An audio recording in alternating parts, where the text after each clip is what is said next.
Okay, we're good. You ready? Yes, sir. Okay. All right, ladies and gentlemen, would you please stand for the Pledge of Allegiance? Mr. Wilkins, would you lead us? Pledge allegiance to the flag of the United States of America and to the republic for which it stands, one nation, under God, indivisible, with liberty and justice for all.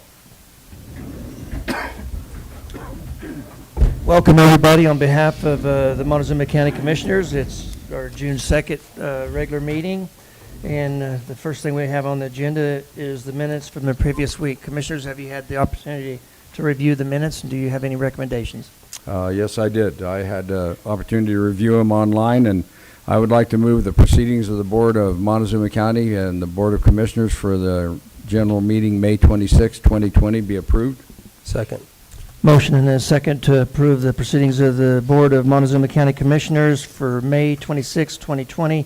All those in favor? Aye. Aye. Aye. Motion carries. Next thing on the agenda, we have planning. So I see Don and Jane is here.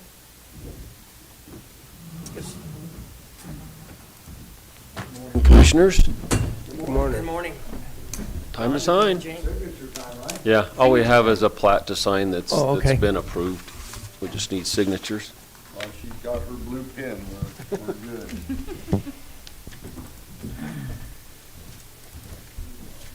How you guys doing? Good. Good. Sounds like you got a lot of stuff for us next week. Yeah, Yes, we do. got them rolling again.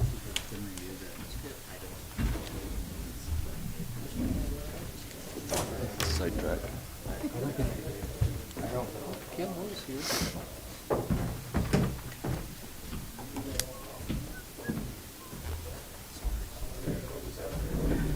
Oh, It works. Has it been a while since you've been over here? afraid it's only left-handed. Wouldn't write for a right. You're working? How's your little boy doing? Sign He anything doing in okay? I know it. Good. You're not here anymore. I think you were just on vacation. I tell you what, I could have a whole lot more fun. Right? Me too.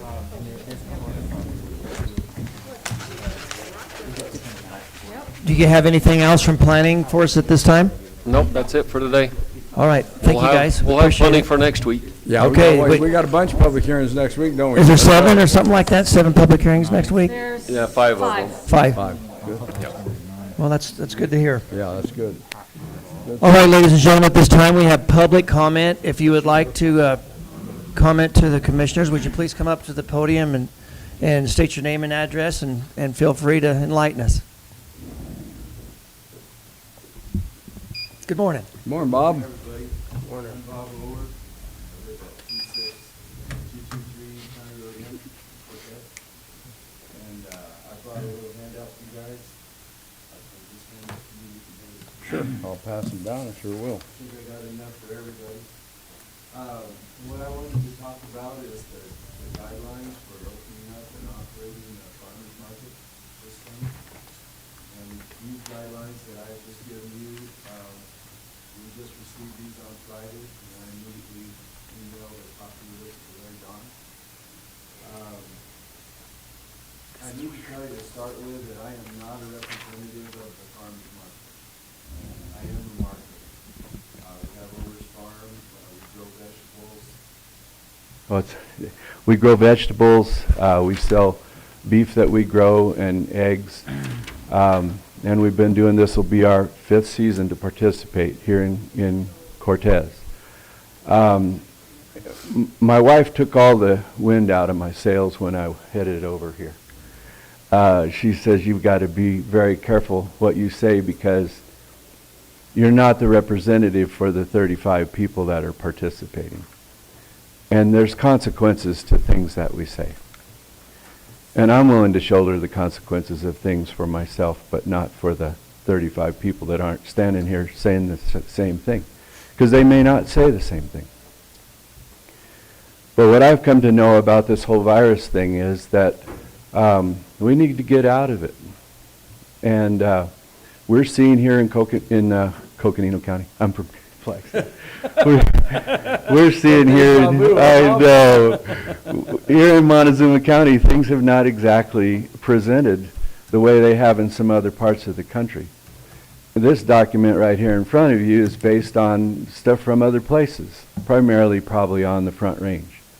And so bigger population bases and all those kinds of things maybe have to do things a little bit differently. But I think we've seen 100% for certain here in this county that this thing just plain old hasn't manifested itself to the extent to which we're reacting. And the best way that we can get things going is just decide that we're going to get them going. And yes, there's sick people, and there's always been sick people, and we could have that discussion ad nauseum. And I didn't come here to do that. That's where I get myself in trouble. So all I'm saying is we've had a terrific time at the farmers market. Last year was one of the most fun times in the whole time we've been doing it. We had a new market manager. She's a dynamic gal that is very energetic and gets a lot of things done. And we want it to be fun. We want to have music like we've always had. We want to be able to socialize. It is a social event. Now, far be it from me to tell any single person that they should or shouldn't be wearing a mask. People can decide these things for themselves. I'm not dragging anybody by the hair to come to the market. I'd love to have them there. I have wonderful things for them to take home. We need to free this thing up. That's all I'm saying. And we're going to abide by their guidelines. When we do, I'm going to be wearing a mask for the very first time. And I'll be kicking and screaming. But I've got one that's clear. I got a grinding helmet. I am an auto mechanic. And you're going to be able to see my face, which I think you need to do. Anyway, that's all I really have to say about it. I will mention something, Bob, that, so I believe it's CSU that runs the farmer's market, is that correct? They help with it. The person that actually runs it is Jody Sutton. Yes. And She's then- our hired manager. But I believe these guidelines, the majority of them came from CSU, and that would go back to what you're talking about, one size fits all. So CSU's doing the same thing with county fairs. They're doing a one size fits all without adjusting according to the location, Yes. which Yes. doesn't work. No, When does the farmer's market open here? this Saturday. Oh, And I this have to weekend. tell you, the rules have changed They're- along the way. This is the latest rules, and I got them on Friday, and I sent them to you. It could change again between now and then. I don't know. We're gonna. You just Don't- about guarantee they will change. don't we between have now That's and the way it There's does. new guidance or something being signed today, so this could totally change. This doesn't necessarily mean this is applicable to Saturday. Good. As long as it means it's going to get less restrictive. Yeah. So maybe my coming down here doesn't even matter, but I like to see you guys once in a while. And Good to see you. Hard to read this. it is hard to read, isn't it? Yeah, Yeah. I can't hardly. Yeah. Well, And just to highlight a couple other things, there's a cost to all of that stuff. Yes, there is. You know, and so a lot of the people that participate are, they don't have that kind of money. And they're operating on a pretty fine line, you know, when you gotta tell the guy that makes the burrito that he's gotta put it in an enclosed thing, a little clamshell jobby, and the guy can't open that up and eat it there. They're supposed to take it home, you know. I'm sorry I'm going over the thing, but, yeah, there's costs for all of that kind of stuff. And I get kind of funny about it. I say, well, they're requiring me to put hand sanitizer right there for everybody to use. Mine's $1 a squirt. And that way I'll have it all summer. All right, you guys. Thank you. thank you, Bob. Thanks, Bob. Would anybody else like to do any public comment? All right, seeing none, we will close the public comment, and we will go to our schools, I believe. Is that our next thing on I the think our agenda? Zoom with our schools, yeah. So Shaq, are you getting that up and running for us?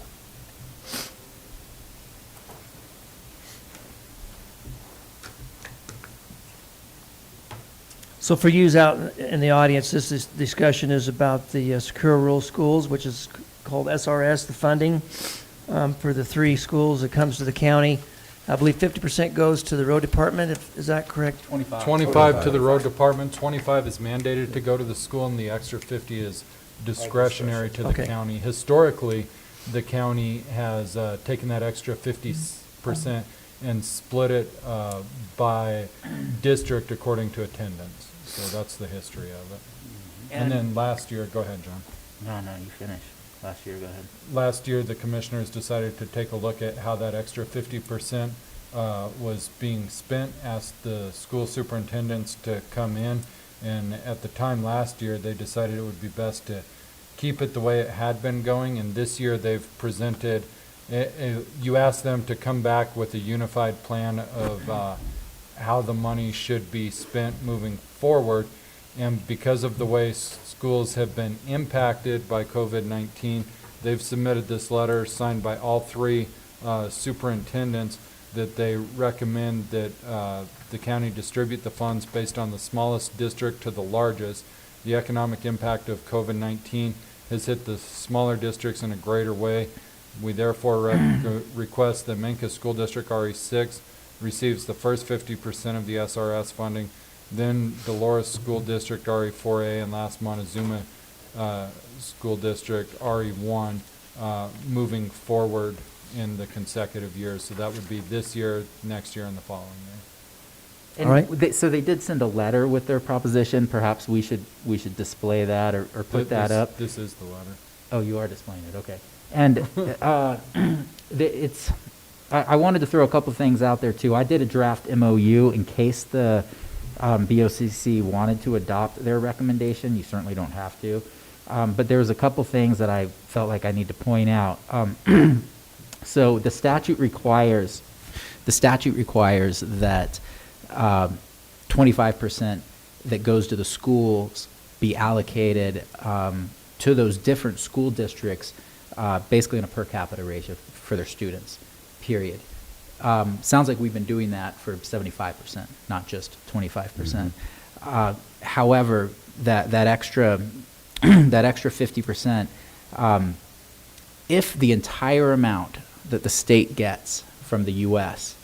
in a year is less than $6 million, and I have no idea if that's often or never, but if it's ever less than $6 million, the discretion goes away, and you don't have that discretion on the other 50%, and you have to give it, but you've been following it anyway, you have to give it to the schools or the road department, period. Also, we probably get different amounts every year. And so I assume the school district, if they've agreed to this, that they've thought about that. If not, they probably should think about that if we're distributing the extra 50% on a rotating basis annually to a certain school district, it's going to be a different amount every year that they get. So it won't be an equal amount to Mancus and then an equal amount the next year. Right. That 50%. It's whatever's in the pot that year. It's whatever's in the pot Because that it's a year. variable. It's a variable. Yeah. Which Could be more or less. Yeah. Which all I did in the draft MOU was basically do what their letter asked for, and so it doesn't take into account those things. If that's what everybody agrees to, fine with me. But John, are you suggesting that maybe, say, 2 years from now, that one of the school districts that was going to get it all, if it went under the 6 million, then they would be distributed to all 3, and then they might lose out on the 50%? Could that be a possibility? Yes. I don't, And also another thing to consider is,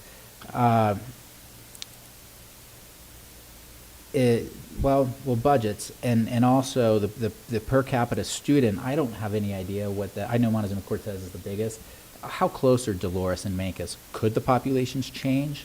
Sure they could. And make one bigger than the other in the next 3 years? I don't know how close that is, the numbers. I don't either. I think the superintendents could speak to that better than we could. Okay, because that was another concern of mine based on how I drafted the MOU.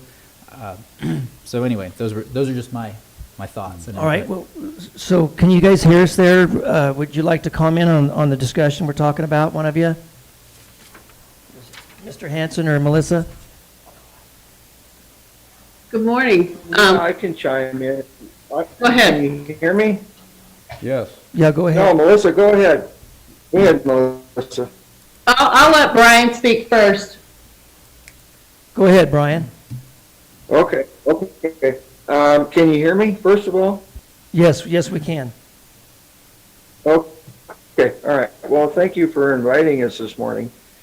I'm not sure if you have any specific questions. I mean, I will say that initially when the three of us heard from Shaq, our response was ideally we'd like to keep it the way it is, where the 50% discretionary is distributed to the three districts as it always has been, for some of the same reasons that the gentleman just indicated, that these dollars fluctuate throughout the year. From year to year, you never know, it's kind of at the whim at the national level of whether they fund it, how much they fund it, et cetera, et cetera.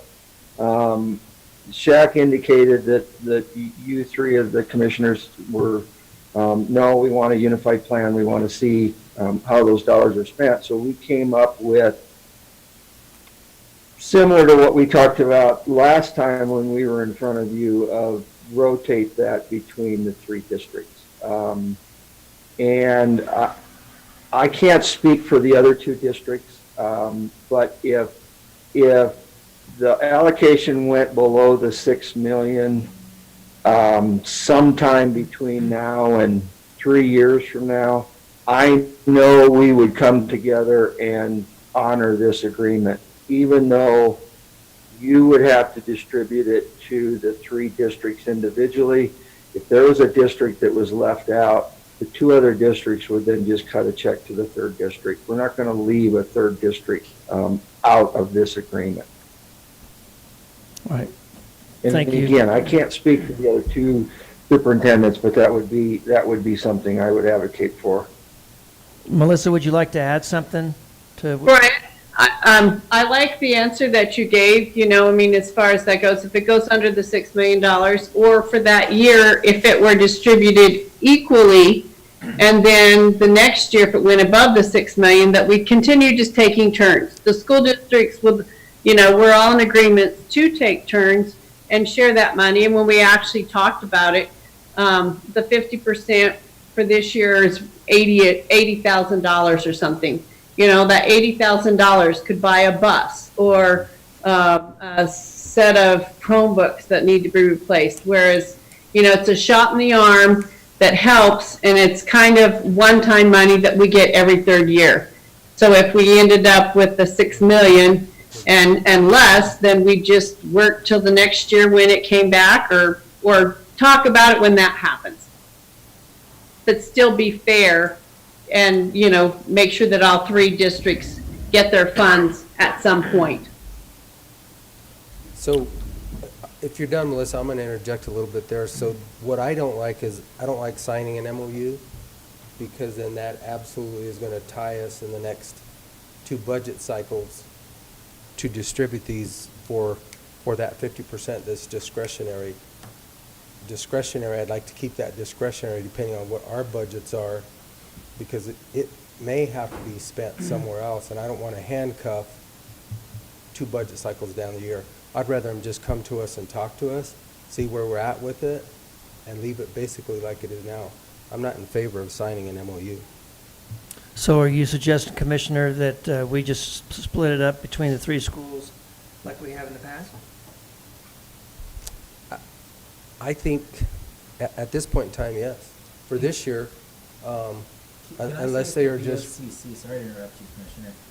If the BOC chooses to do what Commissioner Candelaria is doing, it doesn't prevent the schools from still doing their own Correct. allocation and giving it and doing their own budgeting within their districts, as opposed to having the BOC allocate it differently. If they want to give it all to Mancos this year, because that's where they feel the hardest hit school district is, then that becomes within them. But I think if we sign an MOU, then for 2 budget cycles down the road, we're handcuffing the people that are coming in. And I don't think that's the thing that we should do. I don't think it's wise. I'd rather, this year, we can allocate it, and if they decide they want to give it all to Mancos, then give it all to Mancos. Well, and the day could come when we say the road department needs Well, that's- more of that money than the school districts do. So that 50% could be put back into the road department if the commissioners saw that that was a greater need than what they saw with the school districts having that money. So I understand where you're coming from. When you sign an agreement like this, you're locked in. You're locked in for 3 years, and so I empathize with that. So maybe we let the school districts, here are the funds, you get them all this year, and you decide how they're allocated amongst your 3 districts. It's up to you. Up to you to distribute them. And I guess that's what I'm suggesting for sure, because Yeah. to sign an And- MOU, And the day may come, the commissioners say, wait a minute, we're not that 50%, we need to maintain that. You get your 25% divvied up amongst your school Correct. districts, but that 50% we need to go to our road department. We've got equipment needs, we've got some major things we need in the road department. So I'm in agreement as well, but mine is more the concerns of SRS funding. Mhm. Being the vice chair of public lands of NACO, SRS comes and goes. It does. And it's one of the first things that takes the Yes. cut. I think they can do it themselves. They're Yeah. very well Yeah. capable. Yeah, they've got their financial officers, and they've got their boards, and they've got their superintendents, and let them decide where the funds get distributed and divided up. I think the school districts wanted some sort of confidence that if Cortez and Dolores agree to give it all to Mancos this year, that one of them, a different district, will get it the next year. But I feel like they could do what you're suggesting and work it out with them themselves to make sure that they're protected. But they wanted, which is understandable, some sort of confidence in saying, hey, if we give it all to you this year. What did you want to say something, Mr. Hanson? Yeah, I'm having a little bit of a hard time hearing, so I apologize if I don't get something exactly right. But what I'm hearing you say is you don't want to commit to the 3 years and just give it to the school districts and we make the decision whether it's goes to one district or is split on a per pupil basis between all 3 districts. And I would say that from my perspective, without the MOU, we would advocate for it to be split between the 3 districts this coming year, as it has been in the past. And that's exactly what the commissioners are in agreement with. And Dolores would agree with that. Are you okay with that, Melissa? Brian, I would add that, yes, that's what we originally intended, but, we're thinking, okay, if you guys are suggesting something different, this is what we came up with. But a pro rata basis as it comes in some ways is easier for us to budget because it's more steady money year to year. And if Sounds that like year comes everybody- up with the road department gets it instead, then it's still, our 25% is still prorated according to our student population. Right. the only thing I would say to that, Melissa, is budgeting, depending on what happens here to us. Everything has changed, obviously, and we all know that. But right now, the MOU ties the next 2 cycles of budgeting, which then we're going to handcuff 2 new people coming into this position. And we actually might need those funds. So I think if we're all in agreement, then we could go ahead and distribute the funds. We're all in agreement. So, any more discussion with the superintendents, or we'll move My on? question? No, we're going to distribute it to you the way that we have in the past, and then you guys can work it out among yourselves. And then we'll talk about it Okay, next year, or somebody else will. When is this money distributed? Is this for this fiscal year, or would this start July 1 budget? Shaq, can you answer that question? So I would get the paperwork done and the checks would be cut this month. As far as which year your school uses it in, I think that's up to your planning. But we would get the checks cut Well, this month. kind of, but if it's cut this fiscal year, then I technically need to spend it this fiscal year, or I need to carry it over in beginning fund balance and then deficit spend. That's up to you. However you want to do it. However you want to do it, that's up to you. Yeah, and we can certainly, if Okay. it's preferable, Right. cut the checks after July 1st. That's no issue to us.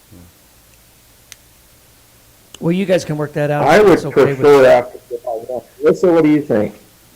Did you say after July 1st, Brian? Yes. Yeah, would you prefer that or now? I would prefer after July 1. That way it can, That's fine with me. Their fiscal year starts in July. okay, that way we can Well, Shaq- include it in the 2021 fiscal year. All right, budget. Shaq will accommodate you. Not a So- problem. Thank you. We Okay. appreciate it. Thank you Kind of very a pain much. for us to Thank you. deficit You guys take spend. care. Well, I appreciate it. Yeah, thank you. Thank You all you. have a good day. You too, Mr. Henson. Emergency manager update, Jim Spratlin. Do we need a motion on this, or we just Good morning, Commissioners. Good morning, Jim. Good morning, Jim. Good morning, lady and gents. All right, I'll make it quick. You're busy today. So as of yesterday at about 5:30, this is your latest report, situation assessment report that you have in front of you. 7-day prior situations. Additional testing at 2 assisted living facilities. We did that on May 29th and 30th. Locating, distribution of needed supplies, more en route, and as a matter of fact, they just arrived today in your parking lot. So we're going to unload a lot of things.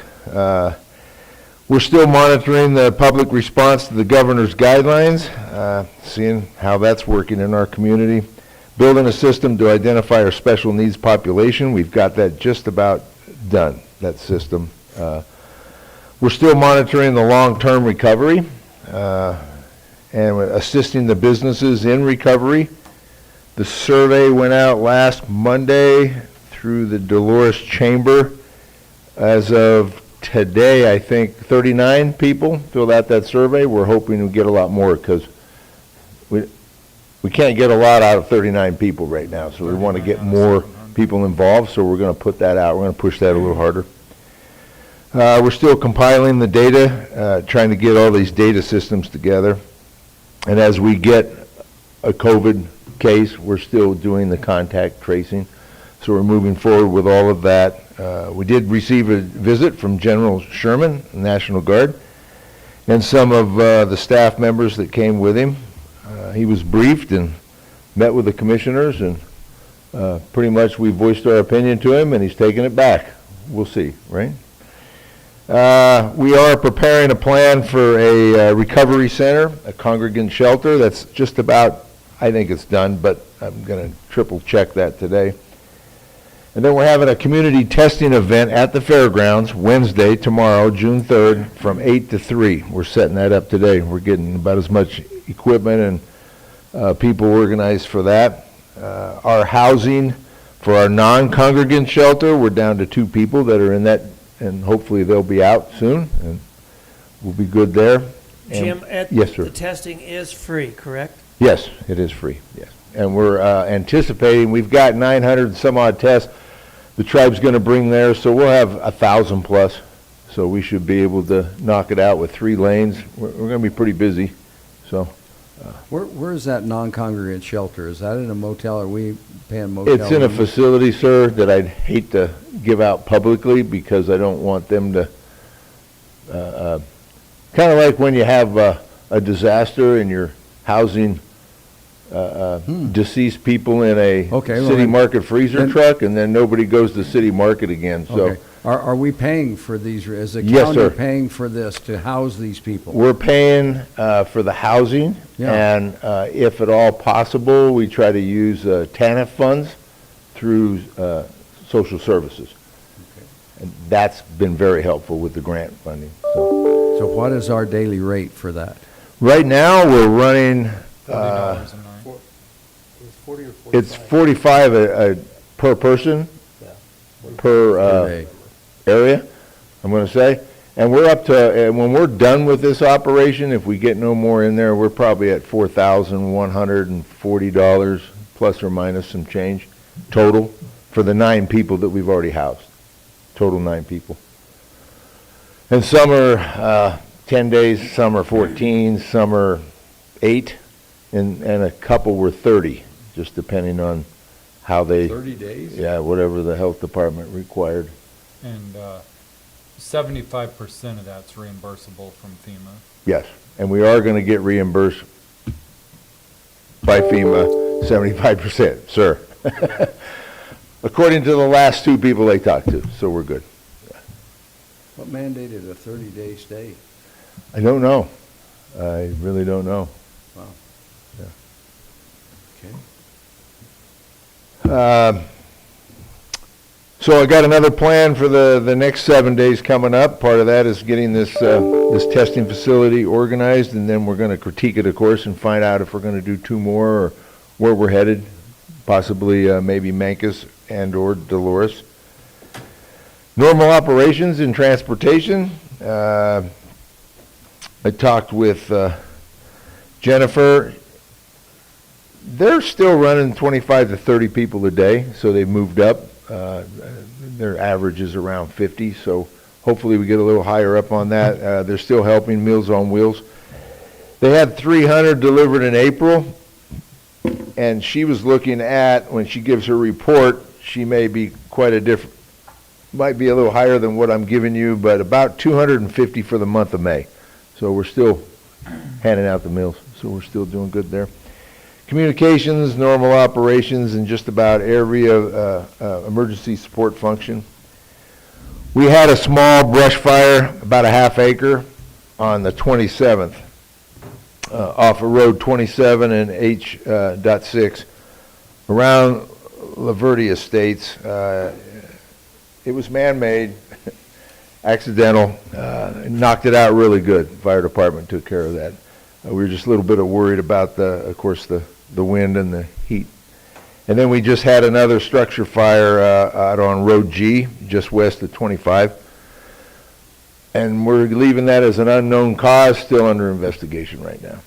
But we were a little worried about that one too. The wind was starting to pick up, and we didn't want that to take off, going off to the west. So knocked that out pretty good. We're still having our virtual emergency operations center meetings. Kind of covered the mass care, logistics, the testing at the nursing homes, public health. Again, we're going to be doing the fairgrounds.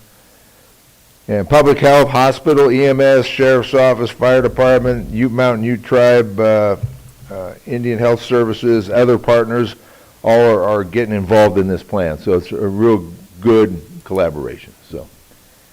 And are we going to try to do 500 each day, potentially? I think we're doing 1 day to see what we get. We're hoping to get 6+ with the 3 lanes instead of 2, like some of them had.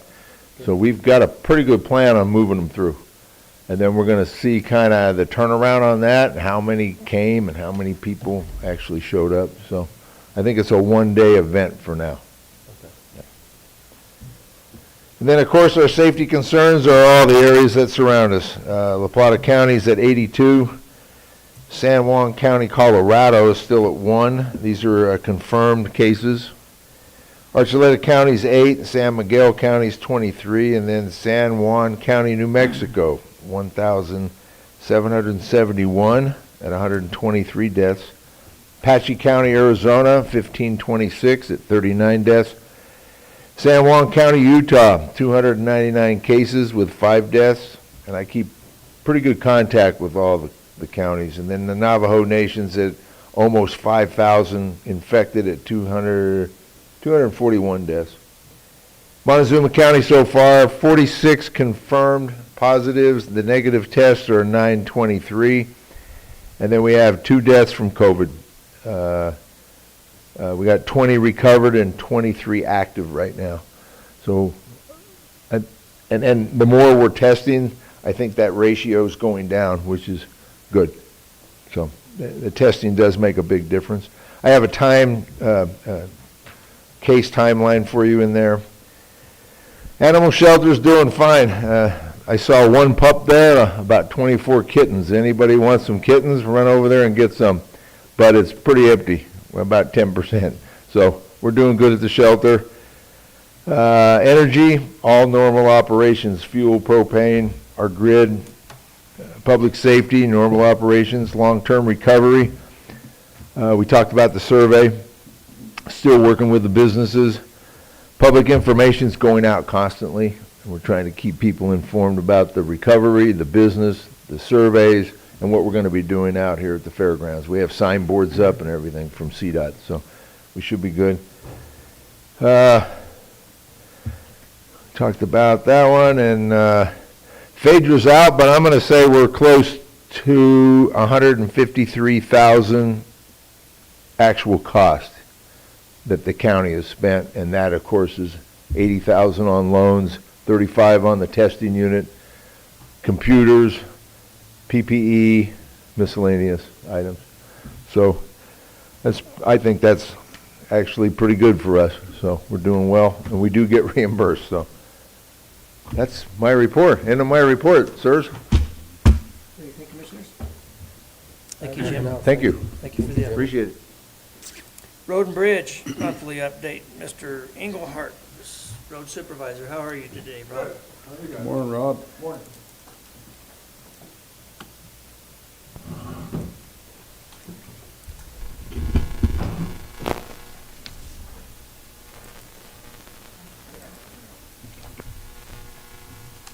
You've been a busy man.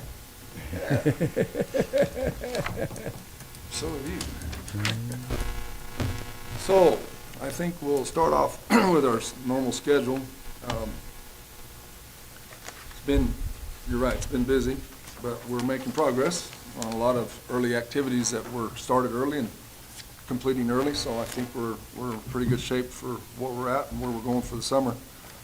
The Cortez District, we finished up the blading and mag chloriding yesterday for all of their roads in the Cortez District, so that completes all of the mag in the 3 districts, Mancos, Dolores, combined, Cortez, and Roundup. So all that got done by the end of May, which is a big deal, especially on a dry year like this. So we got done as soon as the water come on, we jumped on it, and we didn't get caught up on any water calls that hurt us, and we got through all that. So that's completed.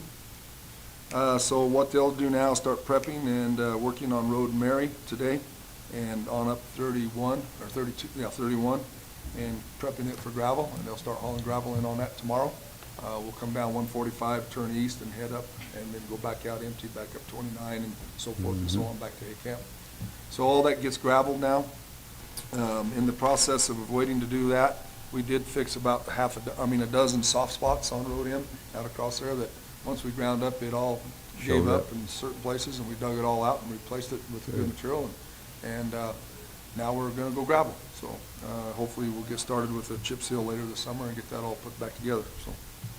So the Dolores District, they were working last week on non-mag roads. Of course, they had finished their mag, and they were working on other roads that needed bladed. So right now, this week, they're currently up on the Forest Service working on their Schedule A roads. Started at basically A Camp area, working up towards some of those roads up in the Forest Service there, starting to make us at Echo Basin, working back around. They kind of tie together up there. So we wanted to try to get that done a little earlier. Last year we didn't get to do it because it was too dry, and we are getting some afternoon rains up there now. So yeah, I've heard there's some pretty good showers coming through over there, so that's helping. Hit and miss, of course, yeah. But we are getting to take advantage of some good moisture on them roads. So we're hitting on the Forest Service roads and taking care of our Schedule A agreements with them. When we get done with that, then it shows on the schedule to go up to the T5 loop. This is up on Skyline there where 184 and 145 connect. There's some subdivisions in there. We're going to pull some shoulders, pull up some ditches, clean out some culverts, and our goal would be to gravel them areas there this fall when we get done with the other gravel work. So that work will start. Roundup District, Last week, I was able to get out to Lewis, and we took some blades out of the different districts and brought them all together and hit all the dirt roads out there. These are the once a year, twice a year, if it rains enough, roads to get done. So those are all completed now for the farmers to get their crops in and out. Also, working on Road BB now, doing extensions, culvert extensions, putting in some new culverts on that 3-mile section between Road 10 and Road 14. We have to get that ready to go for DOLA. So Brett's out there now that Road S is completed, and he's out there working on that. And then later next week, around the 10th or 11th, if we get all that done, we'll do a little bit of blading different places. It's kind of coming apart. Bob, on the Roundup district, what is the timeline for to redo you and that's 20 in July. That's about we want to try to start that about the second week in July, according to the schedules I'm getting from Elam. So, That's the truck route, right? yes. Yeah, gotcha. Okay. Gotcha. Thank you. Good. So that's where he's at. Trucking, we're hauling chips this week. We brought some chips up out of Macamo for making asphalt with. This is some that I had traded several years ago with Wiminuch, and we got some of them real fine, true half-inch chips that really will work good with blade patching. So we brought some of those up to use for asphalt later. We're also setting up our stockpiles for chip seal this summer and wrapping that up. We had about a day's worth of hauling today to get that all where we want it to be. And then those will be ready. And then they start hauling gravel to Road M tomorrow. So it'll be steady with that. There'll be a little break in there between Mary and BB. We're kind of looking at the landfill to haul their rock in, and then we'll go right to BB with gravel. So that works out where we're in Ormiston Pit at the same time the landfill needs rock, or at least that's me and Nell's hope anyway. We're making a plan. So let's see, crushing, we did get done at at Ormiston, so the crusher is out of there. We spent all week last week working on the primary crusher. We had a screen shaft that was out on it. We fixed it. We got bearings on it. Pitman bearings, worked on those. A lot of work that we haven't done for several years on that primary.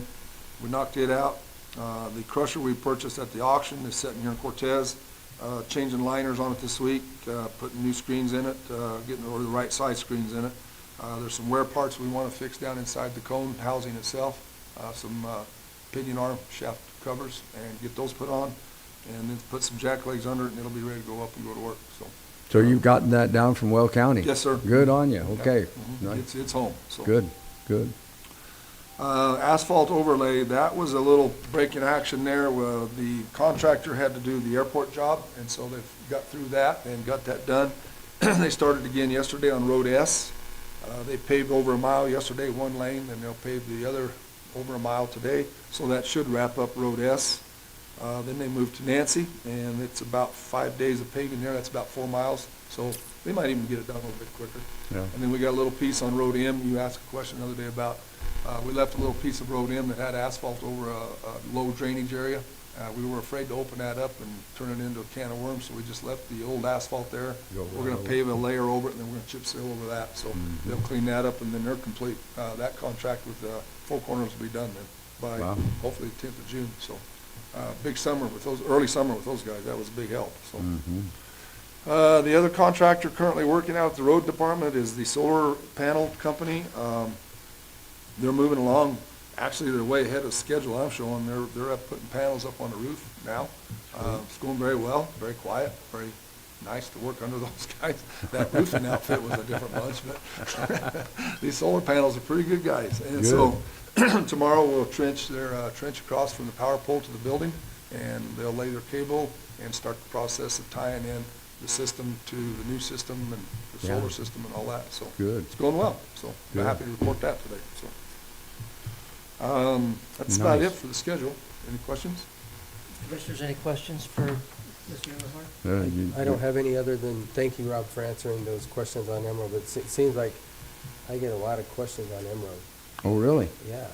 You know, I'll tell you, I think, in all honesty, it's a busy road now with the new BLM parking area for bicyclists jumping off into Phil's World and different things. There's a lot of traffic using that road, and not just vehicle traffic, bicycle traffic. They want to jump on their bikes and run over there, and it's it's kind of an inconvenience right now not having asphalt, but it's coming. Just be patient, Which again, thank you, because you're welcome. Gotten back, and that way I can answer the questions immediately.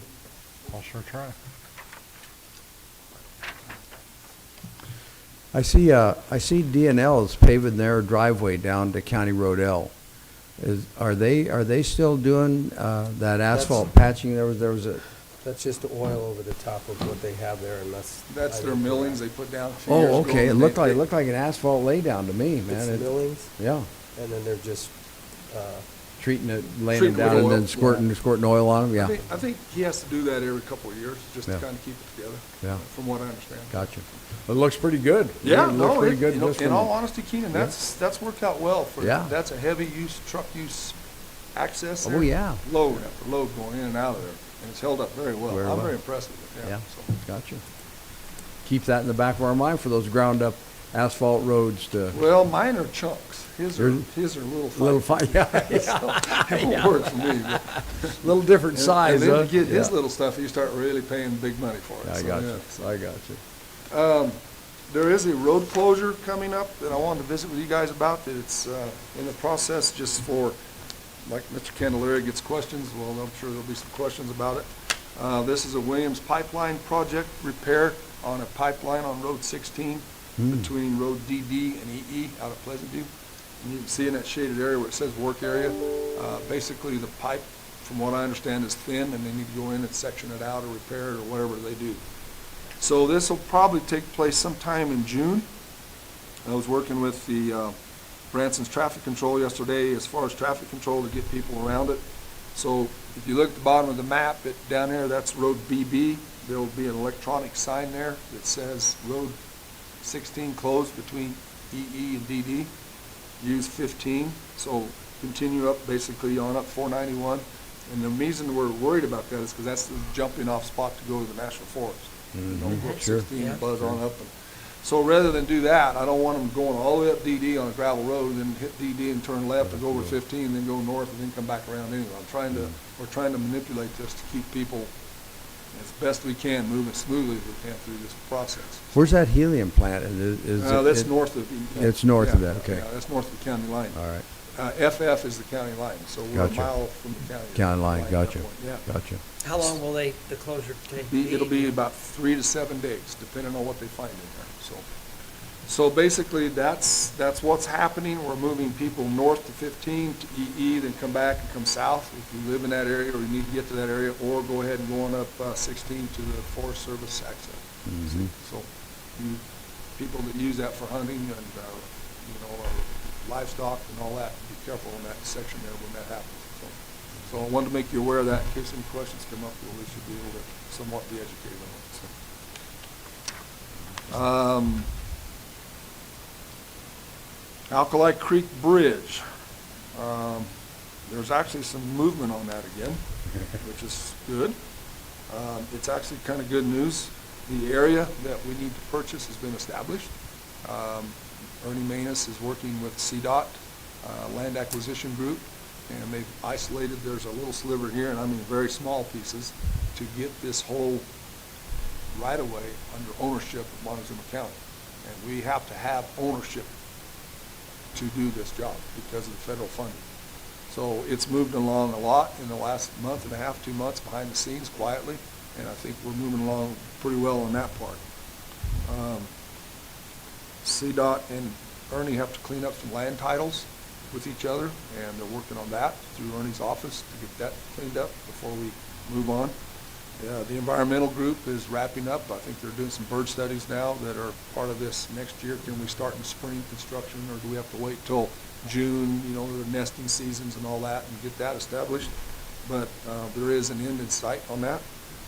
And the next move would be to wrap that up, close out that contract, and then start applying for funds to build the job. And that part is the easy part, they say.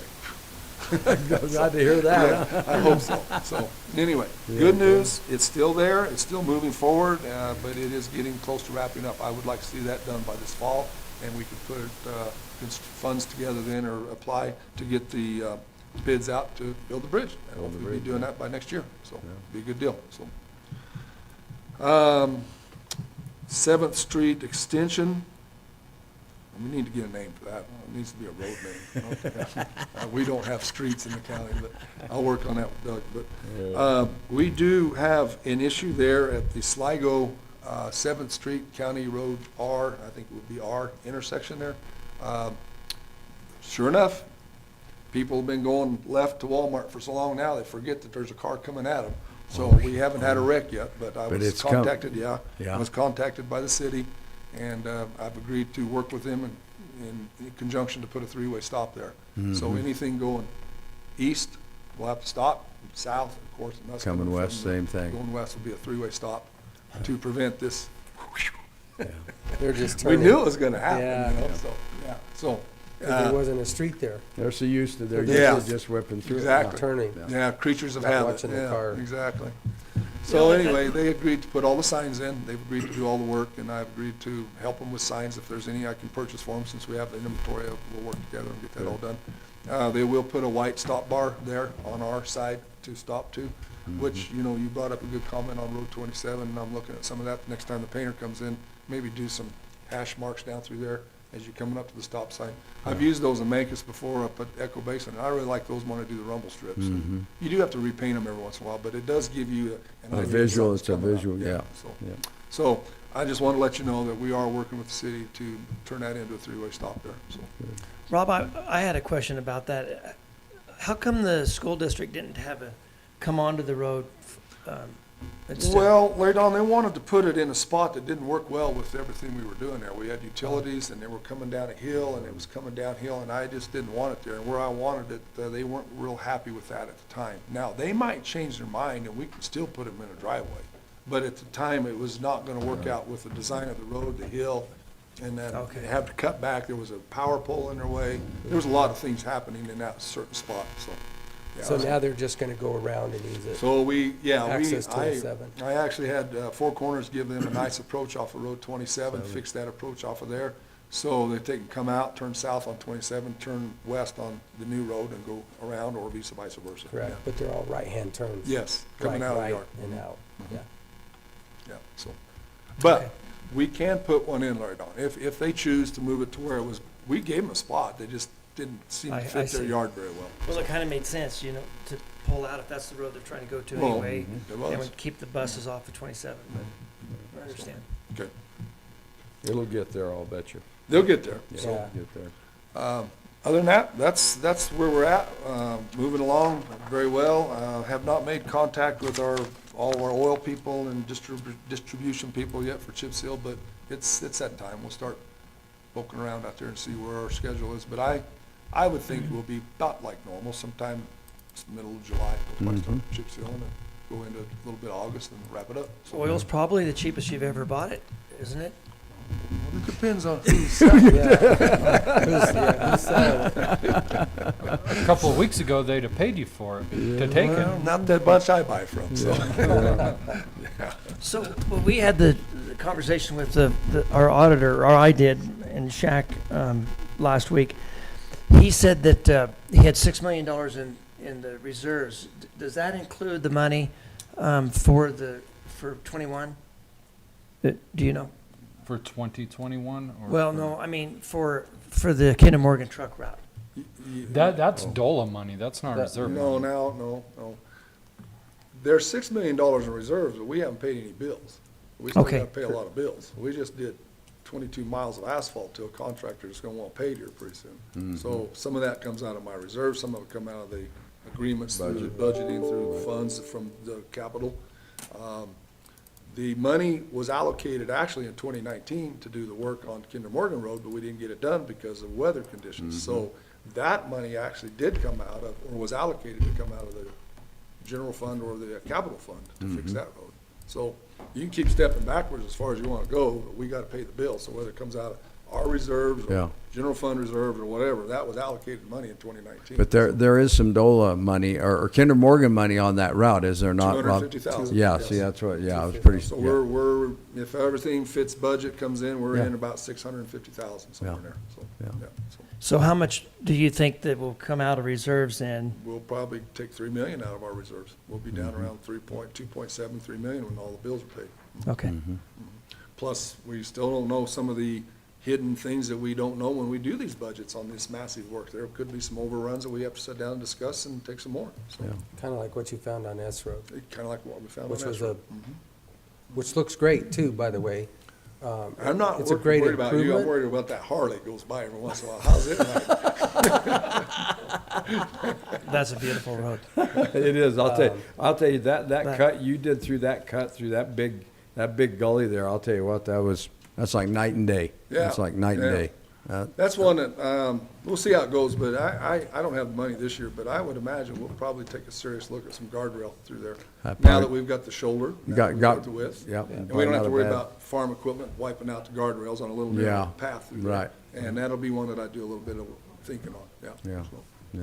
So there's actually discussion today at 3 o'clock, and it's about the CARES Act funding, which is, I think it's $109 per Resident. capita, which should be around, I thought I figured 2.2. They had it listed on there. Oh. It was 2.2 something. I have it in front of me. Hang on. Well, I can bring it up on the screen. Hold on. a But sec. that's the allocation that they're giving to us now instead of the allotted 170 per person that we should be That we were getting. supposed to get. But as it was given to the, Anyway, State we don't aids. know yet the details of how that money is going to be dispersed or what we're going to be obligated to do with it. So, but we should know something here in a week or so. 2.2. So they're saying 2.2 million to Montezuma County. They're doing a 30-day opt-in period, and during that 30 days, we have to, because everything's coming through the counties, we have to have agreements in place with all municipalities within the county, prioritizing how those funds will be used. So We've got 30 days to come up with those agreements with it's all an the agreement between municipalities. all of us. And they will be, like you said, discussing the first amount of those details at 3 o'clock. Okay. Thank you, Rob. You're welcome. See you guys. Take care. Good job, I'm glad, See you, Rob. you're way ahead of your game this year. I'll tell you, you're staying right out there, man. Actually, their batch plant is leaving. Oh, it is? Yeah, it's going over the mountain to another job, so they had an underlying reason to hurry up and get going too. Gotcha. And the spring weather worked in our favor. Worked out beautiful, And yeah. away we went, off and running. And we're wrapping it up quick and getting it out of the way so we can get onto the chip seal and not have to worry about that stuff. So Well, it's that's it's good. been a pretty easy summer to schedule with the work activities and the equipment and manpower, so been lucky, good year. Rather be All right. lucky than good most days. Yes, sir. See you guys. Thanks, Have Rob. a good day. Okay, noxious weed update. We have Bonnie Loving is in. How about? Oh, I'm sorry, You Len. skip over- you skip over Mel? I apologize. Mel, come on down. Come on down. The price is right. Yeah, come on down. Come on down, spin the wheel. Sorry about that, Mel.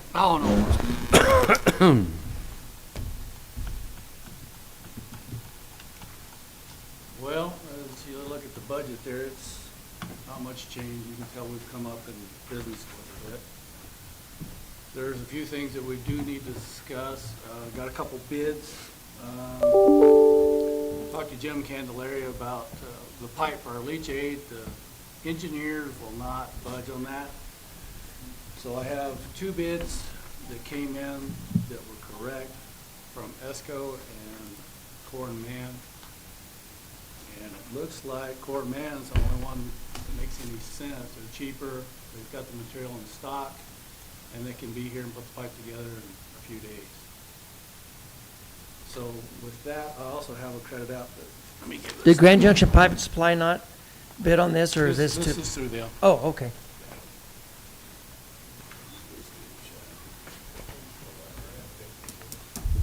So you need this filled back and got back to you. Okay. So they weren't willing to give it all? Not at all. Not at all? Not at all. And he said, well, we talked about it quite a bit at length, and the deal is, this is the final leachate collection for the life of this landfill. So, this is cell 4, and it's gonna take care of cell 4 through 9. Wow. So, this is a very permanent So this deal. is, So this is they big want- for your future this is gonna handle a lot of your future stuff as well. This is a one-time deal. Yeah, I This is got it. you. Well, So, they weren't willing to budge on it whatsoever. And Mel, how much of your lifetime have you spent dealing with pipe? I'm just saying I trust you to make this decision. If we can't trust somebody to spend his career in irrigation to buy pipes, then Yeah.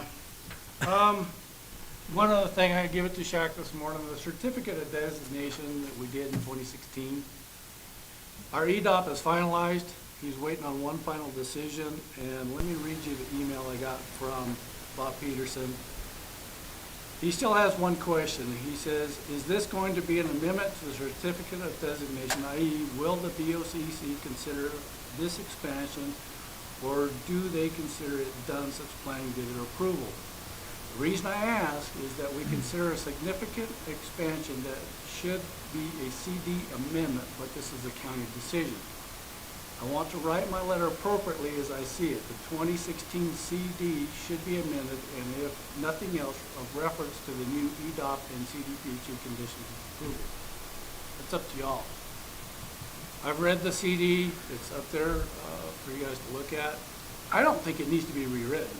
It covers everything that needs to be covered. But if you want to put an amendment to it, we need to do that as quick as possible, because this EDOP, until it's totally approved, we can't move forward with the expansion, which shuts our construction down. Why would we need to add an amendment to it? I don't, he's asking. It's up to you guys. Well, yeah. I don't think we need to. I mean, the way this thing is written, it covers it. it gives the legal description of the land and all activities happening there. I don't know why you would amend it. I don't either. So you can make it more complicated? Or so that they can read some more documents at $125 an hour and approve some more Follow the documents. money, Yeah, honey. follow the money, honey. Cui bono. Yeah, who profits? CDPHE. Don't do a dadgum thing with it, Mel. That's all I needed. Yeah, I'll send him or an that's email my this morning. No, I'm in agreement. I'll send him an email, and It's not we're necessary. done, and hopefully that's signed, and 3 Yeah. years of that is finally finished. Yeah, yeah. We will have to rent a couple other pieces of equipment. One will be a low ground pressure dozer. The only one, Wagner's got one, WRS has one. WRS is a fair amount cheaper than Wagner on that. The other thing that we're gonna have to rent would be a sheep's foot. Honan is really in the budget on that one, and they've got one available. They just got it back yesterday. They said they can have it available next week. Our surveyor is supposed to be there in the morning to verify and check our subgrade. Our unit will get us within a few inches, and Randy will be there in the morning to check it. So hopefully we'll have our subgrade totally done and verified by the end of the week and start laying clay next week. How big of a dozer are you renting? D6, low ground pressure. High track? It's a D6 and low ground pressure dozer. It's got the real So it's wide got the pads super on it. wide tracks on Right. it. It is high, but it's wide also. And the only reason we gotta have that is because when we start spreading out the gravel over top of those liners, they You don't don't wanna want someone punch- shoving that rock through those. Punch holes through it, yeah. And as you well know, those liners weren't cheap, No, God, no. so. Ain't nothing cheap about this landfill business, bud. There ain't nothing cheap about it. No, there's not. And I sent some pictures. Yeah, you got your, some of the progress that we're making there. That's the looks, kind it of looks pickup. really good from your photographs, man. Things look good to me. Those guys have moved a lot of dirt. Yes, sir. With that tractor that we rented. Yeah. If you go down there and look at it, the photographs, I mean, it's a lot bigger than what, Oh, yeah. than These what don't do you it think. justice, It's, yeah. Yeah. Well, that tractor, that'll kind of give you a. Yeah, look at that scraper in that tractor, and yeah. Well, that's our D8 right there with our tractor and scraper. Mm-hmm. And you can see in the background, we have, it looks like 3 different lifts. Yeah. So the first bank you see is regular ground level. The next little line, white line you see, that's some clay that we stockpiled to start laying the liner. Mm-hmm. And then the big pile in the back is fill material that we'll use for cover or whatever. That's not suitable for the clay line. Gotcha. And that's Kim Gash on the dozer. He's come over to help us from the road department. You guys whiz on the dozer. He's a good Making sure operator. that Stuff's done right, yeah. Yeah. So he's kind of running the show. Well, he needs us to do, because he Mhm. knows what he's doing. Yeah. It's nice to have those available to you. Yeah, Yeah, Rob's that- been an excellent help for us on that. Yeah. So. How long do you think it'll take to have it completed? I don't know. The liner is supposed to be already ordered and on its way. I don't know what day it's gonna be here. This pipe, I'm gonna call them today and tell them to get it coming. We'll have it, we can throw it anywhere, set it to the side so it's ready when we're ready. It's gonna depend on the weather, how fast we can get this clay laid. We only gotta do a foot, so I wouldn't think it'd take too awful long. But if we get caught in a downpour, that's gonna shut us down. June is historically our driest month, so. You you've got haven't that. had to worry about downpours here in this county, bud. Yeah, That's still a lot of material a foot. it is, it is. Yeah, I foot think over last that time whole we thing, did sure. 2 foot, but 3 it took plus us a couple acres. weeks, didn't it? It did.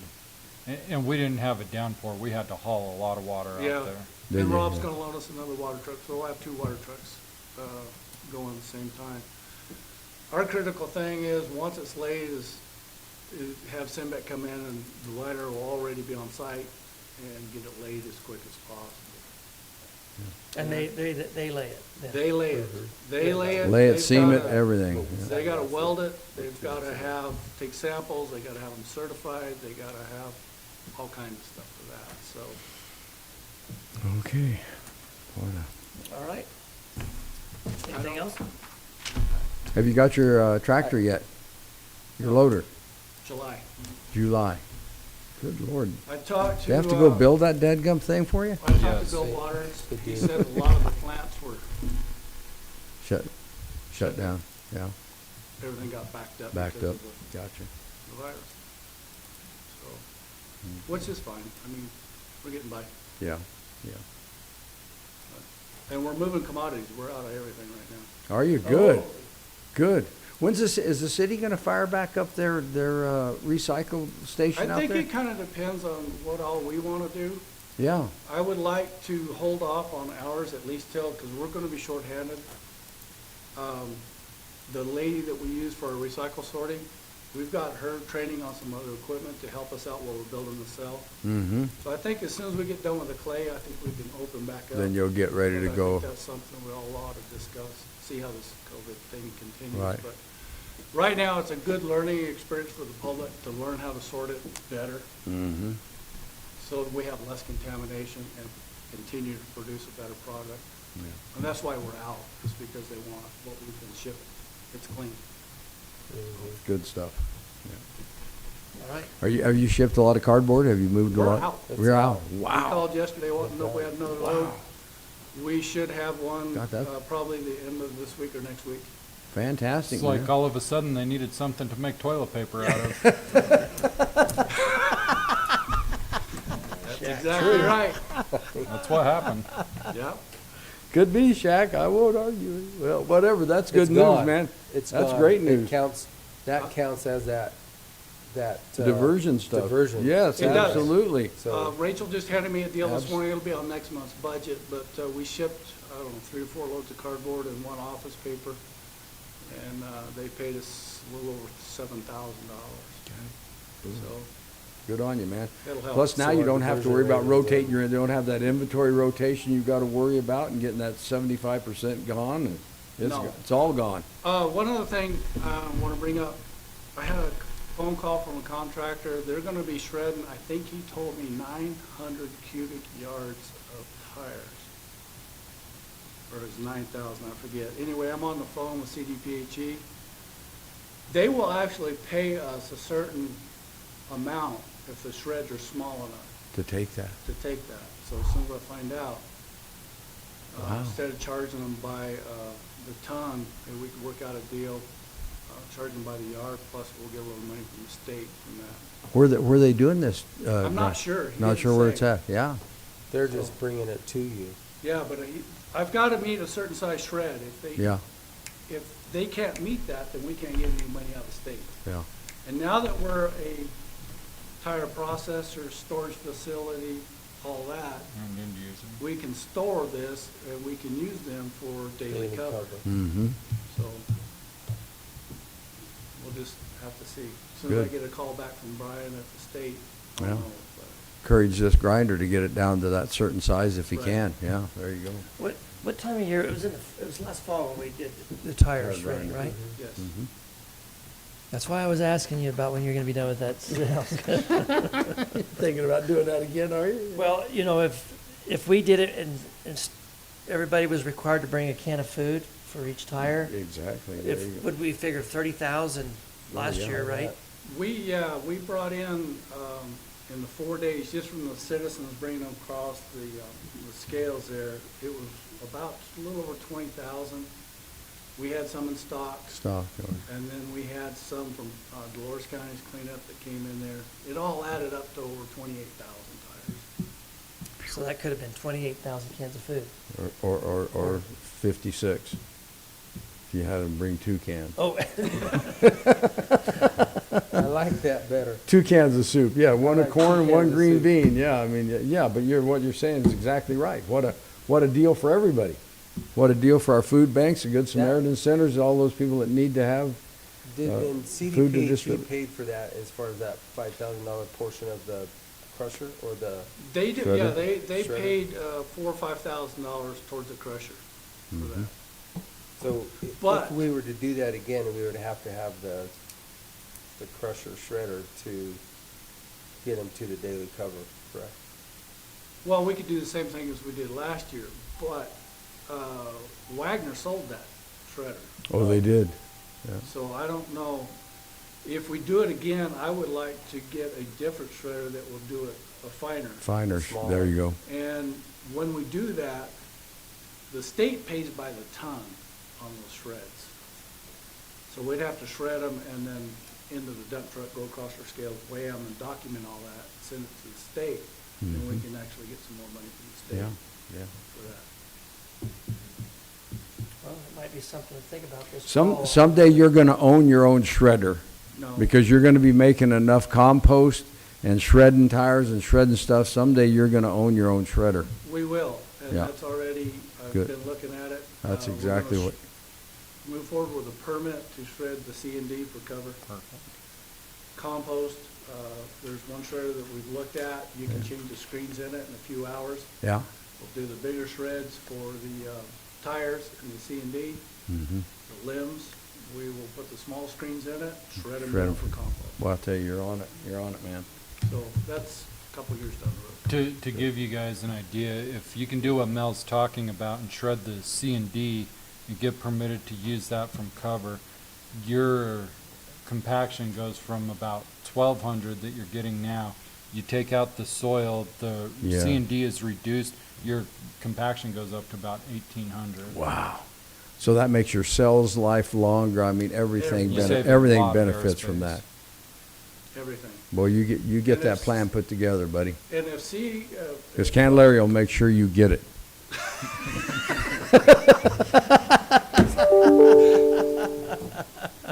yeah, you'll let me- Sorry, maybe Jim. lose my I just train had of to, thought. okay. had to fire that one in there, yeah. Well, thank you, Mel, for that. I Good like job. seeing that stuff Good job. being utilized down there, and we're actually cleaning up the county. Things had gone right. That just is a win-win-win. Makes good for sense. us. And the Yeah. public have been talking, you know, there's still enough tires out there that if we was We'll to. have tires forever in this Yeah. county. There's tires forever. Noxious weed update, Bonnie Loving. How are you, Bonnie? Hi, Bonnie. Are those roses? What's in that picture?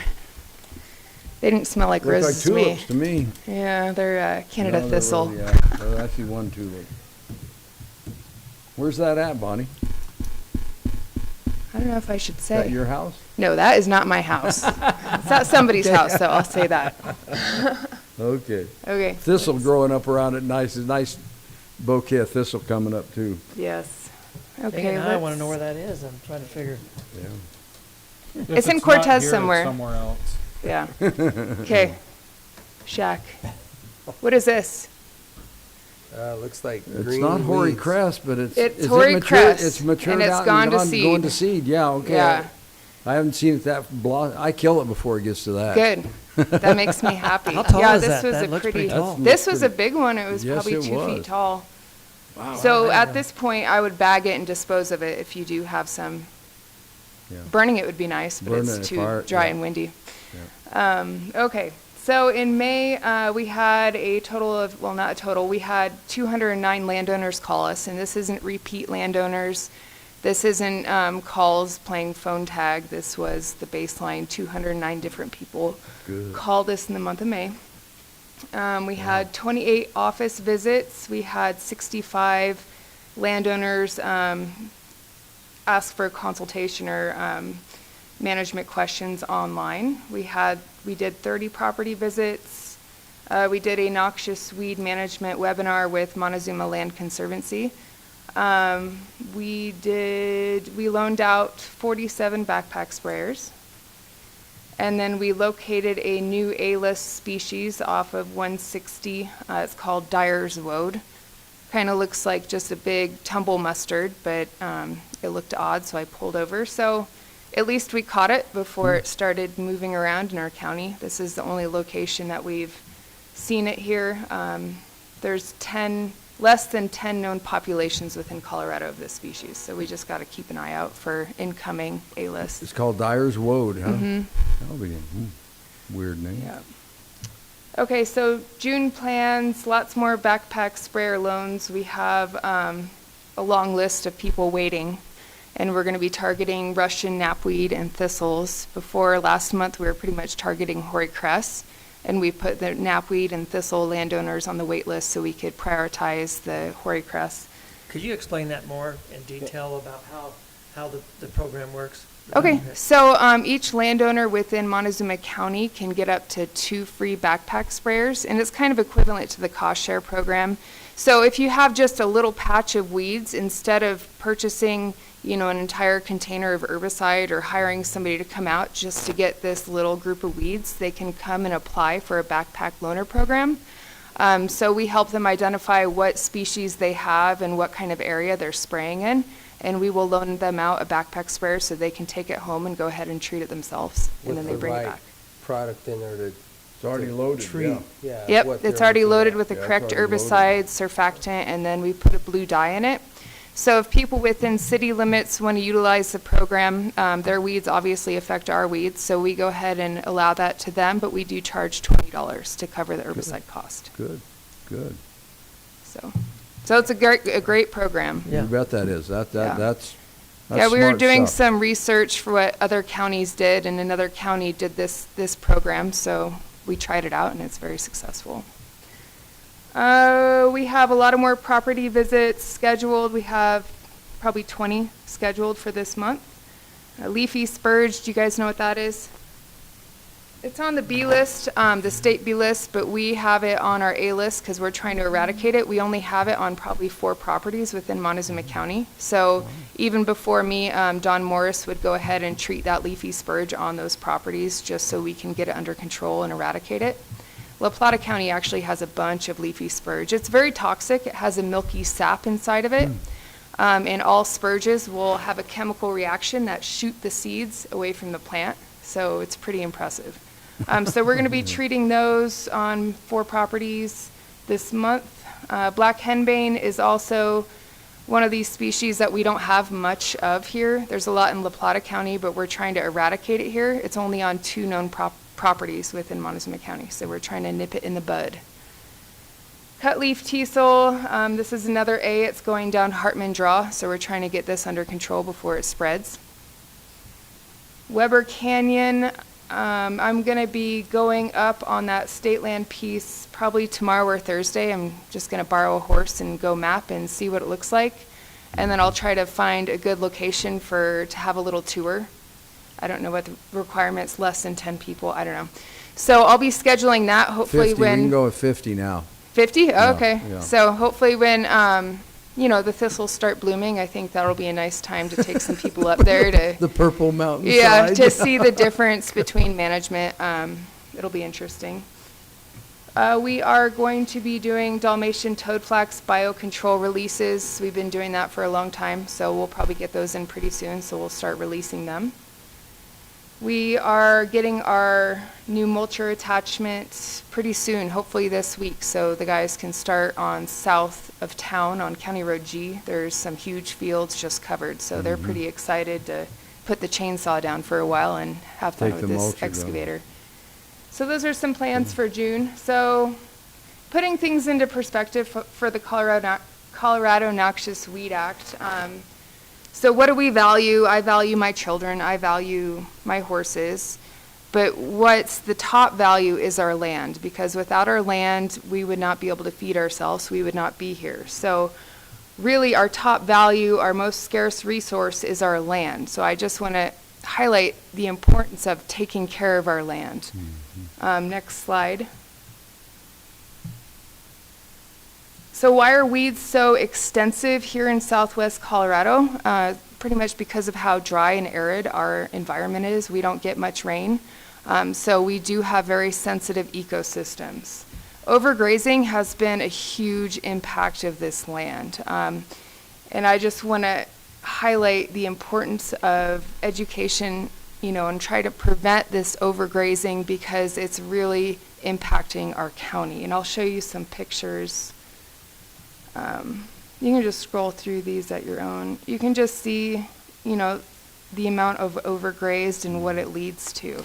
But Bonnie, just before you get too far on that overgraze, I've got a gentleman that leases land from me, and they've got a intensive grazing rotation, which seems to be working very well. I mean, in one field, it's eradicated a bunch of foxtail.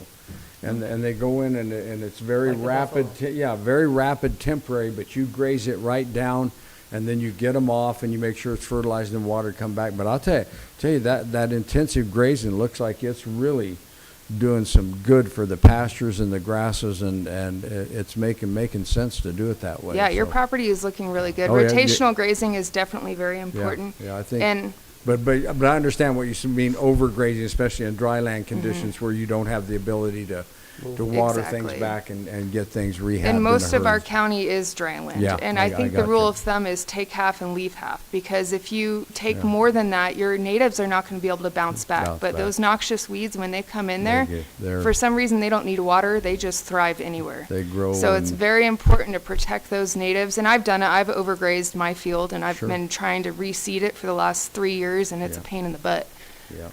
So prevention is a big key. And bouncing back from the properties that are severely impacted from overgrazing in the past is going to be a big challenge. I suggest with that field you're trying to reseed that you get some of that high quality compost from down at the landfill. Oh yeah? Yes, ma'am. And add that to the mix. Huh? There we go. Darn right. Good salesman. Wait, go back real quick. You went through all those pictures. I wasn't even watching. You said scroll through at my own Okay. speed. Well, I was talking. Yeah, okay. And so another big impact, or how we can come back from these areas, is obviously controlling these phragophytes, which is what we're prioritizing, we're moving through. Honestly, our infestations in Montezuma County are probably costing us 10 to 15,000 acre feet of water each year. So that can, if we save that water, we can, irrigate 10,000 more acres, and that'll be huge. So really trying to get these guys under control, save our water, it's huge. Okay. Enforcement right of entry. So recap, we've had 9 signed right of entries in the 2020 season, and I got this wrong. We've only treated 3 of them, and we have 1 scheduled for next week. All the others, once they got their right of entry, they submitted a management plan, which is, 50% of the times that we do these right of entries and send them, they're finally like, okay, we'll treat it. So that's good news. The less enforcements I have to do, the better. I do not enjoy doing them at all. New properties, so we actually have 7 because I got a land management plan this morning, which is good timing. So let's go through those guys. This is on County Road N. They received notification letters 2015, 2018, 2019, and this year. They signed for their certified letter 5/15/2020. I have not heard a word from them. Russian knapweed. So, and these are properties where it's become a monoculture. They're just going to keep growing outwards and killing everything in their path. So this is right next door. We've notified them for, this is the 4th year. They also have hoary cress next. You can see all that those dead stands. It looks like grass, but really that's the Russian knapweed stalks. Next. This is right next door again, same thing. Get the picture. It was harder to take a picture of this property, but the field has a bunch of it in the back. Next. County Road 22, we've sent notifications 2015, 2018, 2019, and this year, Russian knapweed. Okay.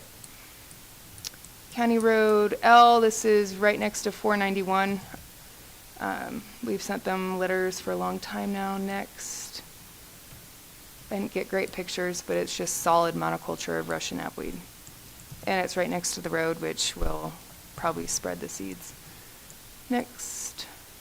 This one, he just sent me a management plan so we can erase this one. This resolution was the 12th, 12-2020, so go ahead and toss that out. Next. Okay, County Road T, 2015, 16, 17, 18, 2020, we've sent them letters. Next. Some pictures of it. And right across from these guys, it's just immaculate fields. They're doing such a great job with their properties. I'm sure they're battling this stuff because it's right next door. Next. Notification letters 2019 and this year.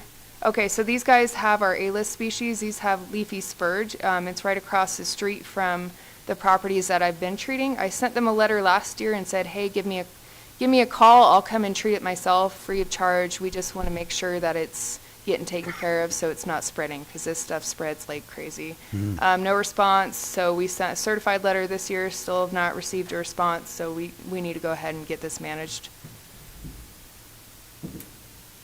Next. Is that it? That's it. So there's 7 right of entries. And I'm sure 50% of them, once I send the right of entry, they'll get a management plan, which is great. So Which we've is what got they're supposed to do. Yes. 10 through 17. 10 through 17, and we need to eliminate Go out 12. So then I would move that we accept the resolution granting Montezuma County Weed Program or its designees right of entry onto the property to control noxious weeds based on the affidavit of the county weed supervisor. Noxious weed resolution 10 through 17, excluding 12. I'll second that motion. Motion and a second to approve the resolution granting the Montezuma County Weed Program or its designee right of entry onto the property to control noxious weeds based on an affidavit of the county weed supervisor. The noxious weed resolution is going to be 10 through 17, scratching 12. All those in favor? Aye. Aye. Aye.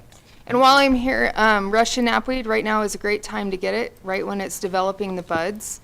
This is a very problematic species to treat because you really need to get the herbicide to the root system to kill it, but there's only a couple times that it will actually take that herbicide to the root system. So right now it's going to actually be taking stuff down, so it's a great time to treat it. And while I've you're sprayed here, all Bonnie, my weeds.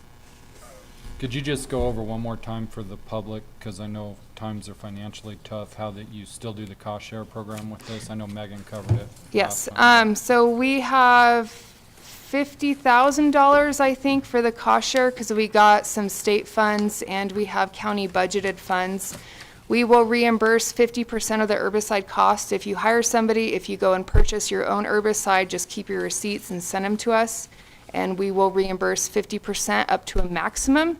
If you own less than 50 acres, your maximum is $250. If you own over 50 acres, your maximum is $500. We also reimburse for seed because it's very important to get some seed out there so the weeds don't keep coming back. So that is $150 per landowner. I think that's it. Good job, Bonnie. I'll tell you that. If you'll just hang for a second, we'll get these. Oh. Well, I mean, we'll get them signed for you, and then we'll have the fairgrounds They'll go manager to you come. and then she'll scan them to me. Oh, okay. Thank you. All right. Thank you, Bonnie, for the update. Nip it in the bud. Nip in the bud. Killing them. Morning, Justin. Morning, guys. How are you today? Oh, I'm doing okay. Bad Could boy. always be better, could always be worse. Only way it could be better is if it's perfect, right? That's right. Attaboy.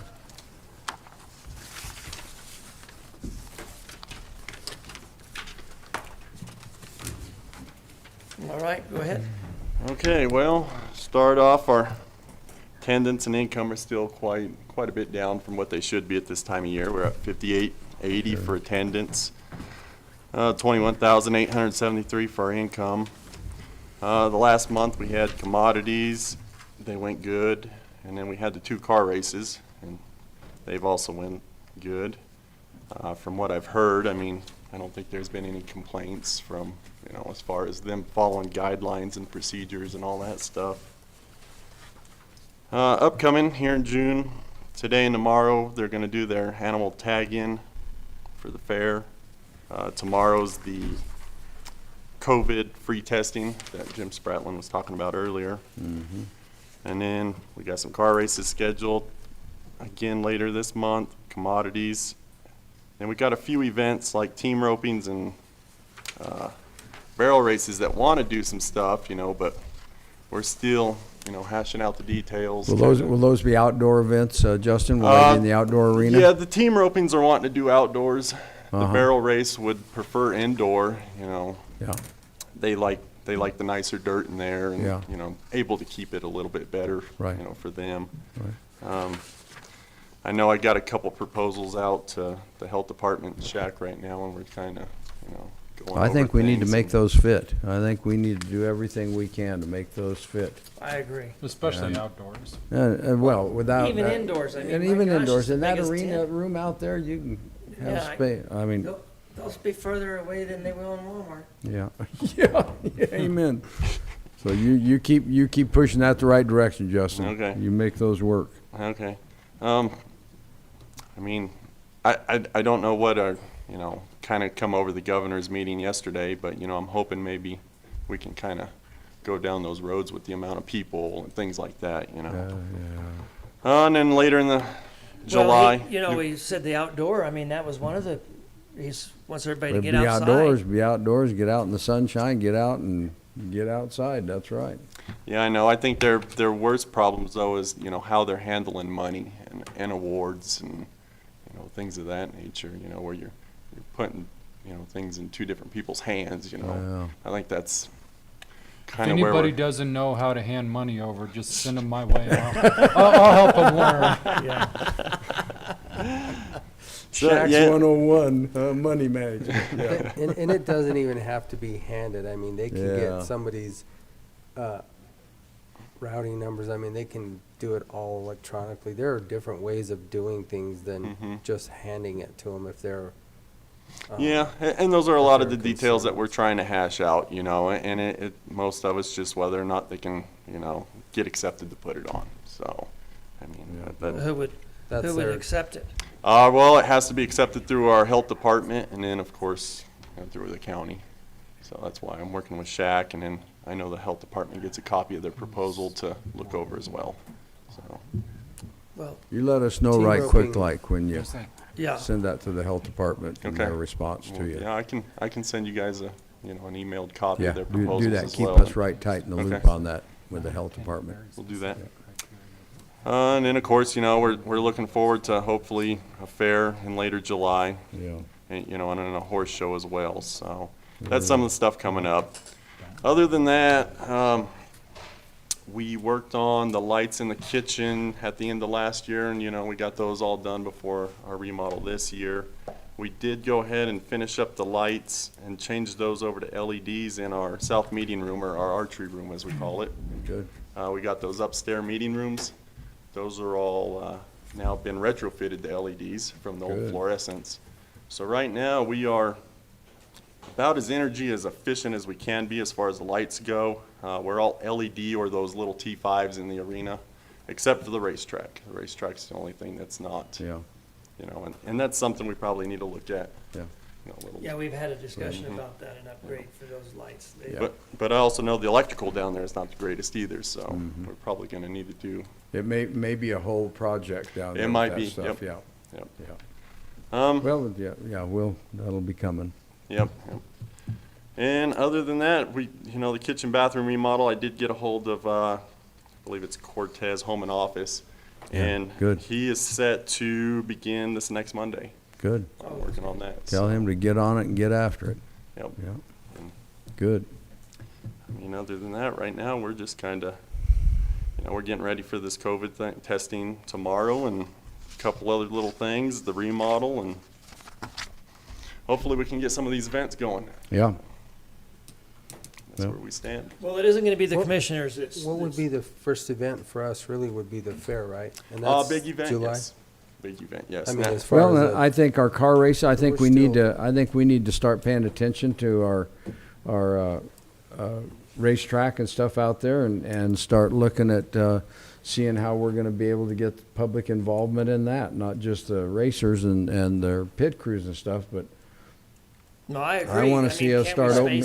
That's what I'm thinking, that we need to start letting our public get out to some of these venues as well. And Yeah, it would be it's nice. outdoors and it's in, And I know I talked to Eugene a little bit, and he said he can't do too many of these without spectators, I know he needs the concessions, he needs spectators, he needs. I don't know how he's doing any of them, I without know. spectators. That's kind of a tough Well, deal. the racers are having to pay him a little bit, obviously, to come and race, aren't they? Aren't they paying him something to come and race? Yeah, they put in, but that basically just goes into their pot. Into their pockets Yeah, for their and purses and stuff, yeah. Well, So how can we make it that happen? What do we've got? Shaq, do you know is it 50? Well, I don't think there's been anything in a public health order about races specifically, but let's play devil's advocate here. If a restaurant can serve 50% or 50 people, couldn't then a concession stand serve 50% or 50 people? I don't know. I mean, some of what CDPHE lays out is contradictory at best and nonsensical at worst. So, yeah, exactly. I mean, for good night, this last public health order said dentists can take in one customer at a time, and the customer needs to wear a mask.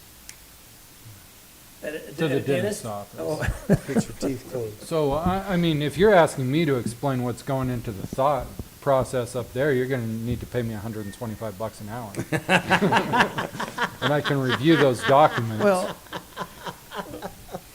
I'm over the COVID-19 thing. I am so over and the it. thing is, there's a county that's discussing this, and if it comes to this here, I would be willing to. But they're actually doing a resolution saying that the health department will go back to what they have always done, and that is septics, and they won't be coming out to our fairgrounds. They won't be going to our builder's choice, or they need to be put back in their place. As far as I'm concerned, they don't know the damn thing, one in from a horse to another. So why are they going to be the ones that is directing how you handle a barrel race? You should be the one that handles that. You're the one that knows more about a horse than they do. So, and I'm going to tell you, in these cities, they're allowing these peaceful protests, and they're allowing hundreds upon hundreds of people to gather in a street. They're not doing social spacing. Half of them aren't wearing masks, and the cities are allowing them to do these peaceful marches and stuff. Now, granted, a lot of those are turning violent because of whatever reasons, but they're still allowing these masses of 500 and 600 up to 1,000 people gathering in there. So tell me, what's the difference? You're not taking issue with these protesters. They're not doing social distancing. They're not doing face masks. They're not doing any of that stuff. And the city seemed to be allowing them to go right ahead. Including the city of Denver. Including, more specifically, including the city of Denver. Well, there needs to be, this is, to me is considered as ag. And I've been to a lot of brandings, and I can tell you what, there is no six foot social distancing. No. When you're branding, everybody's got to be right there. And so there's all of these horses, I mean, I participated, we've all been together doing these brandings and stuff, and everything's fine. So what is the difference between somebody going out there and running around some cans? Or sitting in the outdoor bleachers at the racetrack. Yeah, it's just, these I mean, people, you know, this thing's ran its course. Have you kind of developed your own plan for the fairground? Or are you just waiting for guidance? Yeah, I'm just kind of waiting for guidance on a lot of that, you know, as far as what we do for those, because, you know, my hands are tied as far as so much what we can go with, because right now we are having to do, you know, like no more than 10 people in the arenas or things like that. So, you know, any of this extra guidance that opens this up a little bit more, then yeah, I'm waiting to see kind of what I'm allowed to do, I guess, per se. Is it 10 people or is it 50? I think it's, well, I don't, It depends I think on what if you're a you're saying restaurant or is that. somewhere else. Yeah. If it's a I mean. If you're a dentist what it office, it's is. 1. If you're a restaurant, it's 50. And there's no specific plan on just us at the fairgrounds, you know, like all their plans are, you know, this restaurants or that, you know, team sports or, you know, all that kind of stuff. And there's nothing that really caters to, you know, the rodeo or the agriculture or, you know, that kind of planning. And so, you know, and then we have indoor facilities. So it's like, okay, do we only have 10 people inside? And then we have the outdoor facility. Do we do 50 people out there? I mean, those are the... Well, you've got a restaurant in your kitchen, so I that's know. 50. Yep. And to me, outdoor should be unlimited. It's obviously unlimited in Denver when they're holding their peaceful protests in the street. It's unlimited numbers there, so. Mm-hmm. And then if we do like bleacher seating, you know, are we doing, you know, 50% capacity on bleachers, or can we even do bleachers, you know, that sort of thing. So that's kind of, and as of to now, you know, it's been no spectators, so that's been crossed out anyway, so. And that racetrack he can't go all summer with no spectators. He can't do it with just the race car people. He's got to have the attendance. Well, it's a concession stand, so I think he's 50% capacity, and yeah, I agree. it's, Well, I just think it's time to quit. well, it is time to quit. I mean, this is the fairgrounds manager. This is the man that knows more about all of these these functions, so he should be the one that's making the decisions. Yeah. Or bringing at least what he thinks is a decision to us and let us Yeah. either concur or deny. And I can do that. And- I mean, I can send you guys what I got, you know, as far as, you know, what they're willing to do, you know, and doing a little bit of that to an extent. You know, I get it, but for the most part, you know, everything's out in the open, everything's just, you know. Yeah. Yeah, just look across like it Phil's world. I mean, I know. Them. Look across the street. Yep. They're pretty easy to space those people in a Oh, wide open event. yeah, I mean, whoever's putting it on, they could bring you the plan, say, this is what we're gonna do to keep the people. I think that's where we left it, was he was supposed to have his plan, and I don't know if that went to you or not. Yeah, but I so would I've assume- got about three So- different ones from 3 different places. Right, as it keeps changing. Yeah, the problem is that's what we're running into. You know, it keeps changing on a weekly or monthly basis. Or And, daily. you But know. it's getting better all of the time. Yeah, and it So is. far, it's been getting better, so. But I know our other problem think is he's- a lot of these places have to advertise. So, you know, by the time they give me a proposal, and by the time I get back to them, they have no time to put that out there. Because now our rules have changed, or nothing's been approved for them to move forward yet. So, then they cancel because they're like, well, now I can't, you know, it's not worth us to put it out because we don't have the time. Like the one coming up on June 19th and 21st, that team roping, you know, he's got me the proposal, and I can get that to you guys if you'd like to look at it.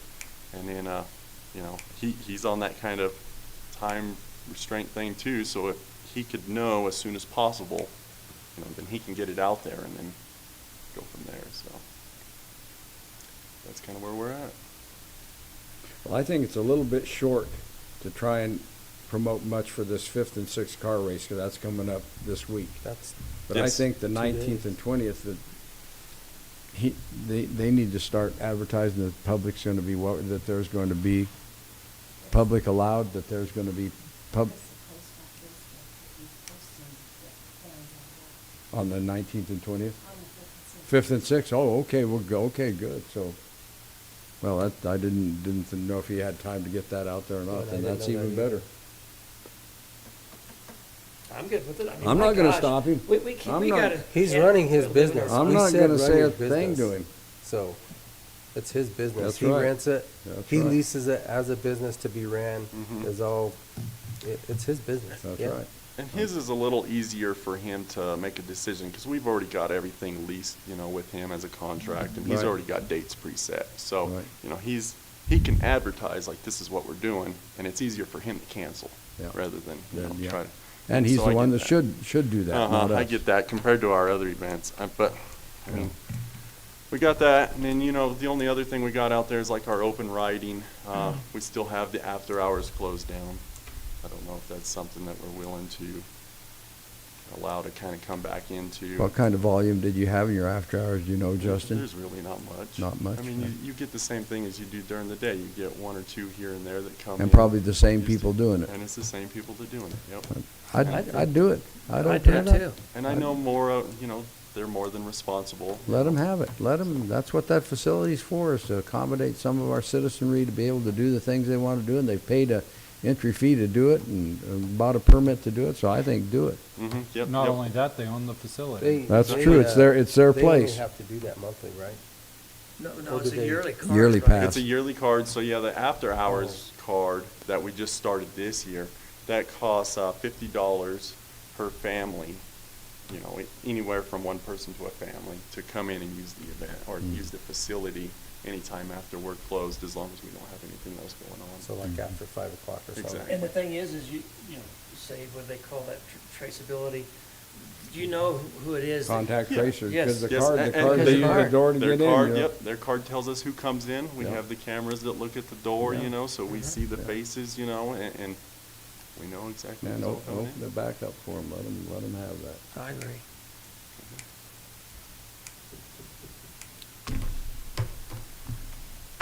Guess that's where we stand. All right. All right, well, thank you. You Yep. bet. Thank you, guys. Look forward to hearing your next report on how that remodel of the kitchen's starting out and the bathrooms out there. That's good. Okay, let's go to the county attorney report. Mr. Baxter.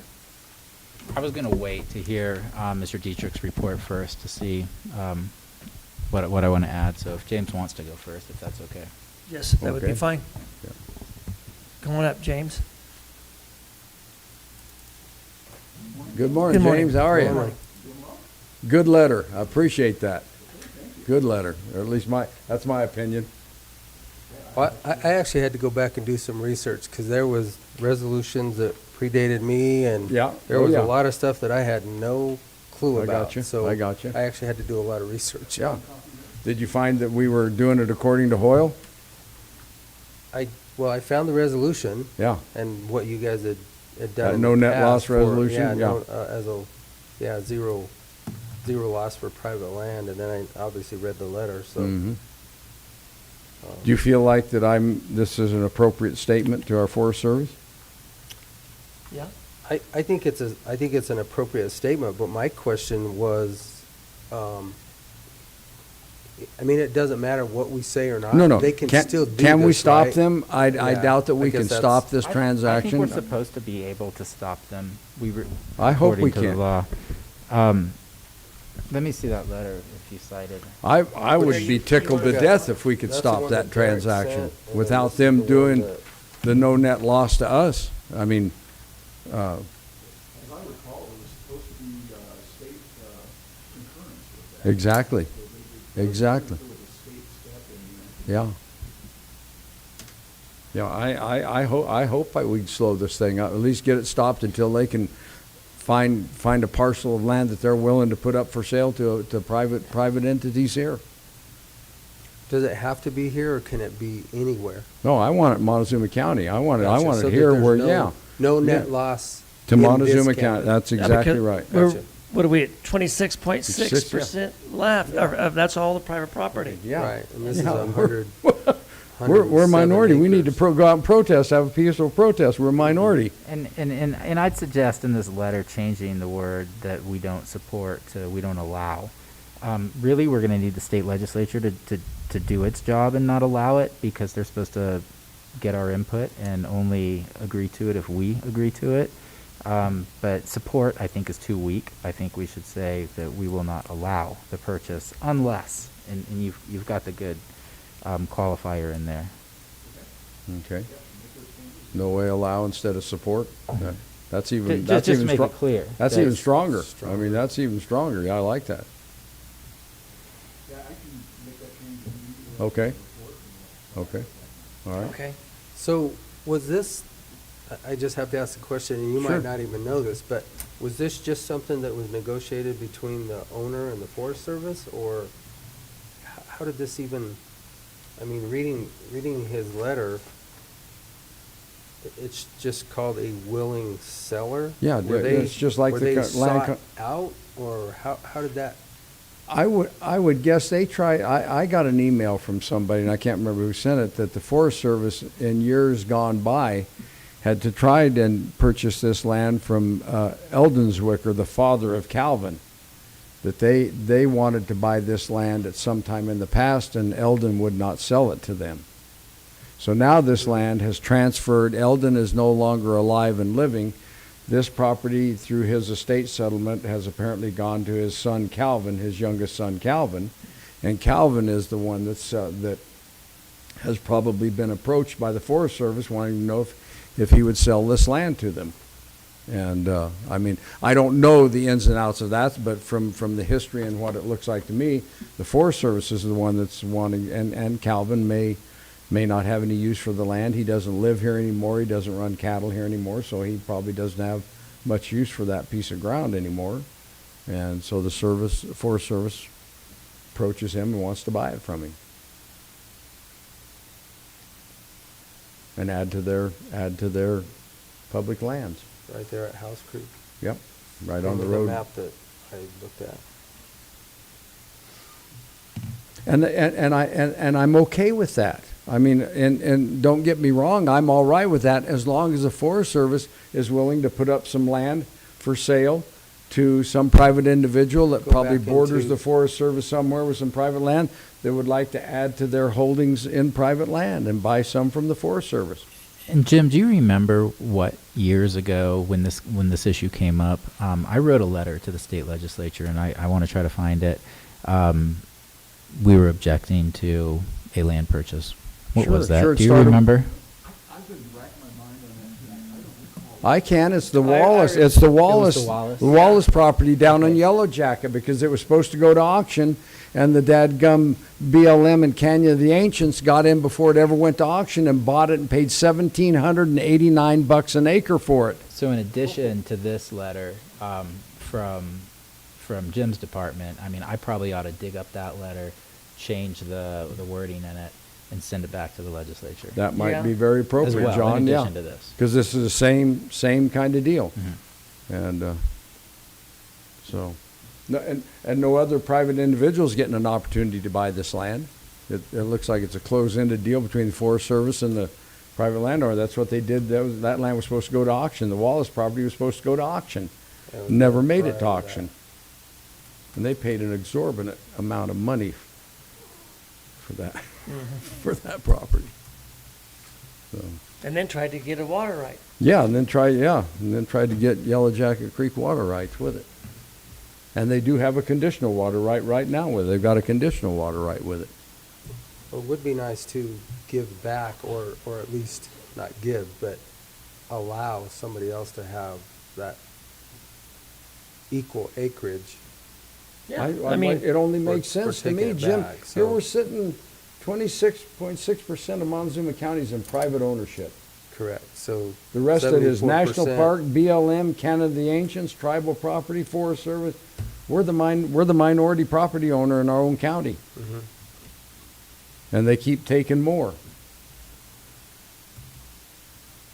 So you'll change the letter, the wording, and then we'll sign it later, or Yes, I we can can. do that. I'll just bring it right back in with my report. Sure. Okay, go ahead and continue then. I also was asked to look into the M&M process. So I contacted OPS. OPS sent me a letter back. I'll just read it verbatim in the email. OPS has stopped work in the second quarter, April, May, June, for the events under our state lead program in the Cortez area. OPS will be looking at finances next month to determine what work will be conducted in the third quarter, July, August, September. And she says she will know more by the end of the month. So I think it has been delayed, of course. Doesn't sound like we're out, out of the work. It sounds like hopefully it will be coming. And so I will continue to contact her to make sure that Yeah. something's going to happen out there and let me know that we haven't forgotten about it. And that's for the mitigation of all of the cleanup, right? Of the drawings that they sent to us? Okay. And the landowners are probably staying with them on that as well, aren't they, James? As far as I know, they are. Yeah. And we also looked into the weed question down there. One was going to take a look at it. I didn't look at it, so I don't know what she found. I think. I can tell you what she's found. There are no A or B list species there, so from a noxious weed perspective, it's unenforceable. So what about the nuisance question as far as, So I can grab Don Haley, but within we the don't land have use code? any of, Because our land just use so that code we has can get- no enforcement.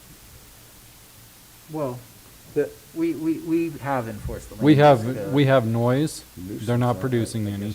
We have dust. Oh, I see what you're saying. We have no authority to enforce this. We have situation. nothing to enforce Right. down there. so how do we, Well- it's basically CDPHE, right? That's Yes. doing the cleanup. So, I mean, how do we keep pushing CDPHE to get this thing done? I mean, We charge I them guess we keep- $125 an hour to read their permit. I mean, this is 18, 19 years now. Oh, yeah. And every time we sit Well- back and wait, I just think that Jim, we you have to start. You have to go back all the way back, when, at the time they closed down, and I can't remember what oil company owned them, and then Black Oil or somebody like that out of Utah. There was money, there was insurance money through that cleanup that they pay out of every truckload that comes out of refinery. There the was money there to brownfield. clean that up, and they did not do it. They did not, nobody went in and did the mitigation. When they did the road project, CDOT redid that whole intersection, removed the port of entry over there and stuff. They didn't even make them clean it up then. They built part of that new road on contaminated soil. That contaminated soil goes all the way under that highway. I guess as long as we keep pushing forward, because I don't want to just let them sit back and take, I mean, 18, 19 years is long enough. So the deal is about that, and we should reach out to him, is I've been approached by 2 different people saying, we would love to bid on that building and to take it down and salvage it. you know? And once it's cleaned up, then it's something that is It's salvageable, workable. It's marketable then. Then the Yeah. landowners can do something with it. Right now, Yeah, we're- right. So how could we get CDHP to put it out for bid, for somebody to tear that I think metal building down? Is that where we're working at now? We've just got to keep this process going for the environmental cleanup. Yeah, that's my And take on then- it. I mean, it sounds like they're fixing to do it.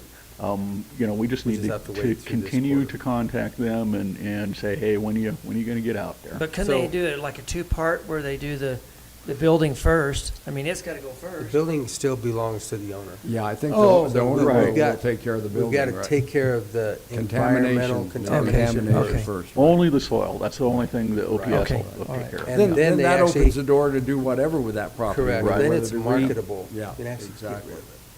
Near as I could tell, somebody could probably sell that building for scrap right now if they Oh, wanted yeah. to. I mean, I don't know They if there's could. anything preventing that, so, yeah. Keep after them. Okay, we will do Are they Because- blaming this on the COVID deal? Is that part of why they've gotten I'm behind? sure, Keenan, that's probably some part of related it. to this, but what they're alluding to is the finances. So probably shuffling some money around is my guess. Yeah, gotcha. And so you all should do a motion to approve that letter, if you're gonna sign it. And we ought to include our no net loss resolution as well with that letter. We can sure do that. Can we send it? I have it here too. Commissioners, why do you want to? I would like to move that the Board of Montezuma County Commissioners submit to Derek Padilla, District Ranger of the Dolores Ranger District, and the U.S. Forest Service in our opposition to the purchase of the acreage from the Zwicker Estate, as well as send them our resolution supporting no net loss of private lands in Montezuma County. Second. I just forwarded it to you. So a motion and a resolution. second to approve a letter to go to the forest ranger, Mr. Padilla, a letter on concerns of the purchase of property from the Swicker family, as well as resolution number 2-2017, a resolution supporting no net loss of private lands in Montezuma County. All those in favor? Aye. Aye. Aye. And just so the commissioners know, I have already sent that resolution to the Forest Service. They have it in their hands, but we will attach it also to this letter. Yeah. Good. Okay, we're getting on to, I want to let the commissioners know that we've got the McElmo Flume on the county historic registry. And thanks to Don, who is our official certificate maker. He made us a very fine certificate. And I will also continue to try to get a certificate for the award that we won for the flume as a part of that scenic byway program thing. So if I can get a certificate out of them, I will. If not, I'll have Don make us a better one. And, and we'll eventually get something on the wall here that we can have as a memento. And then I guess the final thing is just to address the question about the road map, and I believe that we're fixing to bring some maps forward next week. So I've got the road map. So my task was basically to identify historic routes. And so I've created a map that identifies historic routes.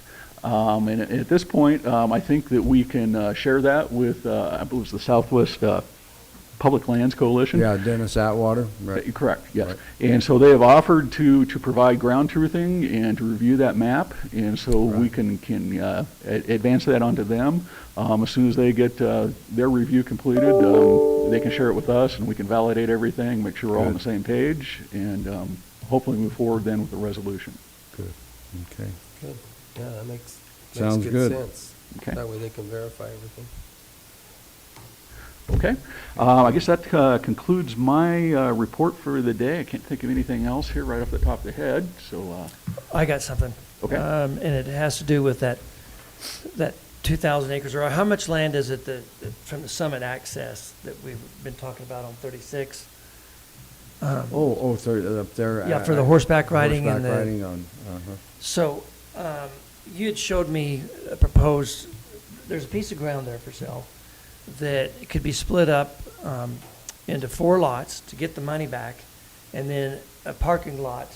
Anyway, I was wondering, could you bring that proposal that you had next week? yes, I sure can. To look at that. Yes, you bet.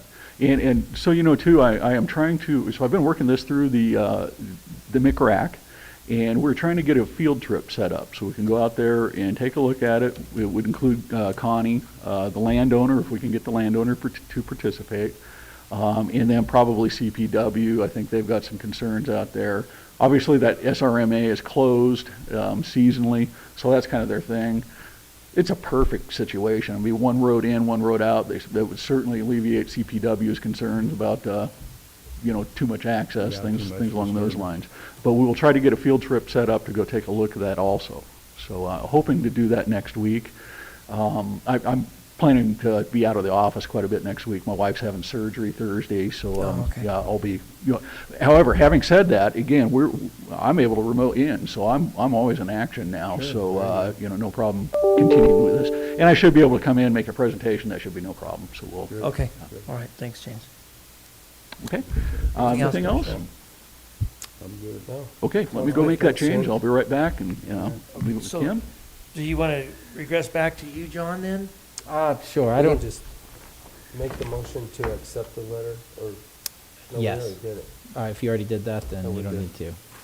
He just has to change it and sign it. Yeah. And we're good. I forwarded you the last letter I sent. It was Okay. actually just to the Forest Service, but we CC'd both U.S. congressmen and state legislatures. Okay. Maybe we can CC all those same people, assuming they're still around and they're still our same representatives, but their same offices with this one as well, just so they see it.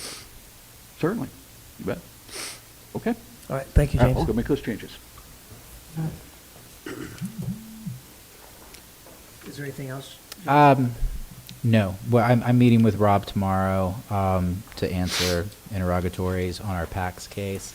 I hate doing that to him. We've got to take him away from his important job to do that, waste his time, but I'll probably waste a couple hours of his time tomorrow answering court-ordered questions for that case. Everything's still active. We don't have any new cases, but everything's still going on. So. And that's still in October, right? It is. Tentatively? It's set there. It hasn't been changed. I think it's highly unlikely that the court will leave it there, only because they're going to have a log jam of cases around that time, because nothing's going on in court right now as far as juries or trials. And so there's some things that the court determines take precedence over civil matters like this. So if somebody's sitting in jail, they'll probably take care of those cases first. When do you think that, when will they open back up then? Do you know what the timeframe? Right now, they're, the Supreme Court, the Colorado Supreme Court, I think gave a date of, it's early July, July 6th or something like that, probably right after the July 4th holiday. Is that date is the starting date. Yeah, everything right now. It's funny how they just pick a date out of the air, you know? They're like, well, there'll be less COVID I think in 30 days. Probably goes along with their fiscal year. I never thought about that. Because they're gonna, I mean, they're moving it with that now so that they can, it's how they're gonna move funds around. That would be my guess. We're going to have to but I learn how to can't- deal with it. You know, there's going to be, we're going to have to figure out how to pack juries into a room and allow trials with people with masks and face coverings if they want them. I mean, as an attorney, I want to be able to see your face. I don't want you wearing a mask. You're not a kid. You're not a kid. So- You're not a kid. Only the banditos wear the masks. Right. So there's going to be logistics to figure out. Yeah. It's gonna be fun. Mhm. Gonna be fun. All right. Shaq Powers, the county administrator report. I'd appreciate a little more enthusiasm when you introduce me like that. Your How about a drum roll, highlighter, baby? your highlighter is leaking again. Liar.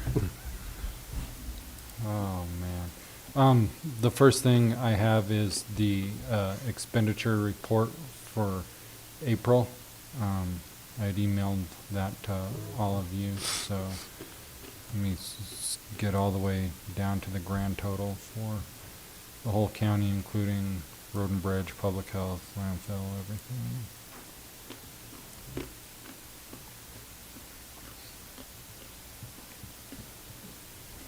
You seem to be spending more than our last administrator, Shaq. Do you have anything to say about that? I think if you were in attendance last week at the county commissioner meeting, it was brought up that we spent almost $1 million more in food. I was there, EBT. yes. So, which you'd already approved that, by the way.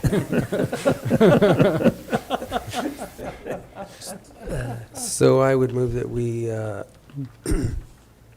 see, this is the month of April, accept expenditures for the month of April 1st or April 30th in the amount of $3,564,709.50. Second. Motion and a second to approve the financial statements for expenses of April 1st, 2020 through April 30th, 2020 for Montezuma County in the amount of $3,564,709.50.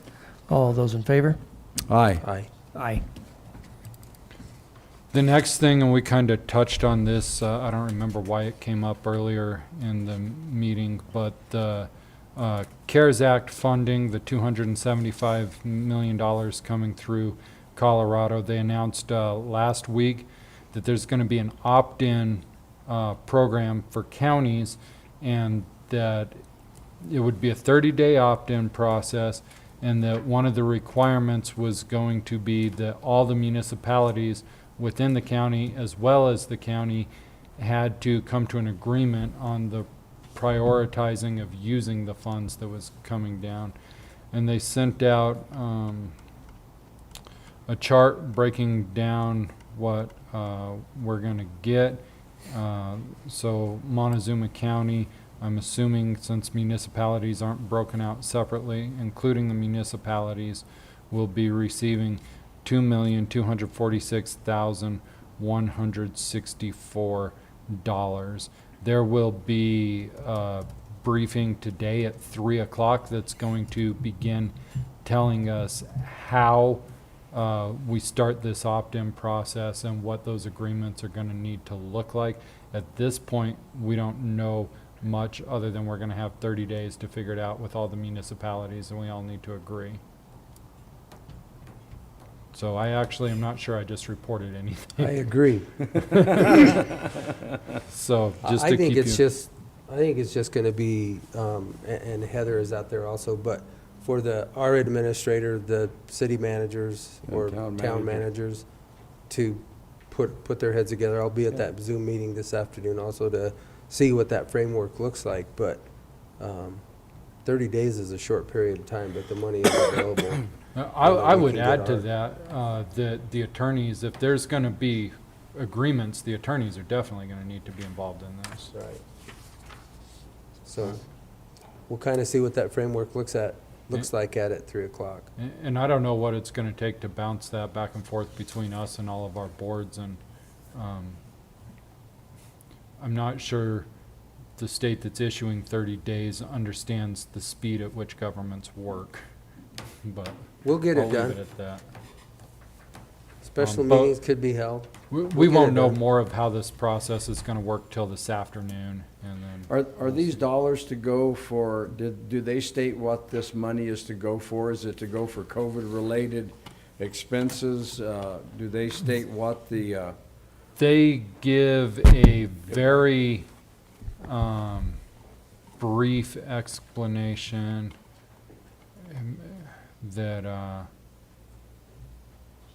due to public health and COVID disease, right, we're not accounting, but so stuff that happened as a result of COVID, stuff that wasn't accounted, and stuff that was incurred between March 1st and the end of this year, which we don't even know what that's going to look like. I know the county, and maybe I'm speaking out of turn here, and this is probably a place where I ought to shut up, but I'm going to keep talking. The county has not incurred a whole lot of costs. We helped the hospital buy the BD Max analyzer, $36,510. We should get reimbursed 75% for that. A lot of what we've done is loan out money that will be coming back to us. And then we've had incidentals like laptops and putting up the plexiglass in some of the offices and extra cleaning supplies and whatever due to that. But our costs have not been a tremendous amount, and I don't even know if this is something that can be done. The people that have borne most of the expense have been these businesses that have been hit. And if there's a way through this that we can say, make that money available through as a grant to these businesses that have been hit, I would say they probably need it more than the county.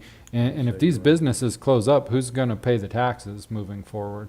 So, but again, we won't know more until these webinars and meetings are done. But that's my initial thought. So, you know, I know that our governor did this, but that is not how the CARES Act was set up. Correct. And El Paso County got $104 million, and they didn't say, well, you need to spend it on this, you know, or reimburse this.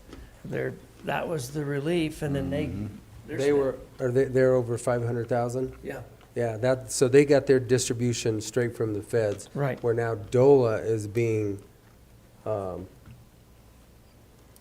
they're just getting now into the ones that are being, it then went to the governor, and the governor now is giving it to DOLA, is the way I understand it. So now we're having to go through this guidance through DOLA to get these funds. So, and it's not the 170 per person, we're stuck way down at 109 per person is what we're gonna receive, which is better. I mean, I guess it's better than Well, when it if they first tie originally it to started. expenses, I know what Shaq had said, because there's lots of creative ways to tie that, because we just had to pave a road to the hospital, or, you know what I'm saying? There's, Well, actually, I have one other thing that I'll bring up then that I was gonna bring up in my report. So, through the MBT meeting that we had on Thursday, the hospital had purchased 30 or 35 of the IR thermometers for the businesses. And from her email, it sounds like they're still short at least 18. So with that, I mean, if it's okay, we could get Jim Spratland to get with Bridget over at the hospital to get they order them 10 at a time. They're like $54.85 a piece, and the businesses can use those as their one of their monitoring devices to come in. So I would like to see us go ahead and get 20 more of those to get out to those businesses that could use them right now, and get them as quickly as we can. So it'd be about $1,200. I think we should get one to our race car gentleman too. At the He has railroad. one. He has one? He does, but I'm going to tell you, I think they're a waste of time. I've already been to a restaurant and nobody's hit me with the red light, so nobody's using them. Are they required, or is this just additional safety? Is this just kind of? It depends on which public health order you read and when it was dated, but I don't think it was ever required for the public. It was for the employer to do symptom screening of the employees. I think it was more for the employees, for the employees. employer to the okay. employees. All right. Not necessarily the people coming in, but they're supposed to keep their employees tracked. Okay.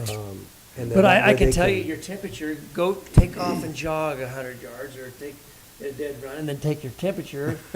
You got a temperature. I mean, or it's, Yeah. there's just so many And I think that's loopholes. why it's for the employees, not necessarily the people entering the establishment. But Well- just to bring that up. Okay. I know some people, you point a red dot at their forehead, they're going to be pointing something back. You might think it's a scope. Yeah, that could get dangerous. So, back to the $1,200. Well, I was just doing the math real quick. If you do, I'll just use 55. Yeah, it's 1,100 actually. What do you think, Commissioner? If is the demand out there for them, Jim, or are the Well, business? she said is the that there are business- 18 that still, so they've pushed out all 35 of them, and they had 5 that they drew, because they allocated for Mancos, Dolores, Cortez, Mhm. and then they were just going to do 5 as a drawing, well, they went ahead and drew those. So the businesses are saying, yes, they could use them, and they had 18. Their needs for 18 more as of today.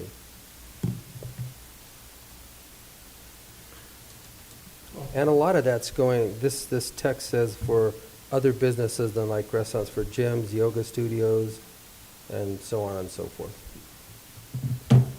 I'd like to see the cities doing this. I mean, I'd like to see the city of Cortez and town of Mancos and Dolores doing this for their business people. I mean, they're It's their, directly they're directly tied to them where we're. Well, but it's going to be reimbursable, and as a county, we can get it done, we can get it, we're getting it to all of the municipalities, which Yeah. are all in the county, so I think Okay, yeah, I got whether you. they want to come on board or do it, it still services all of our businesses within this county. Yeah. Whatever municipality they're in.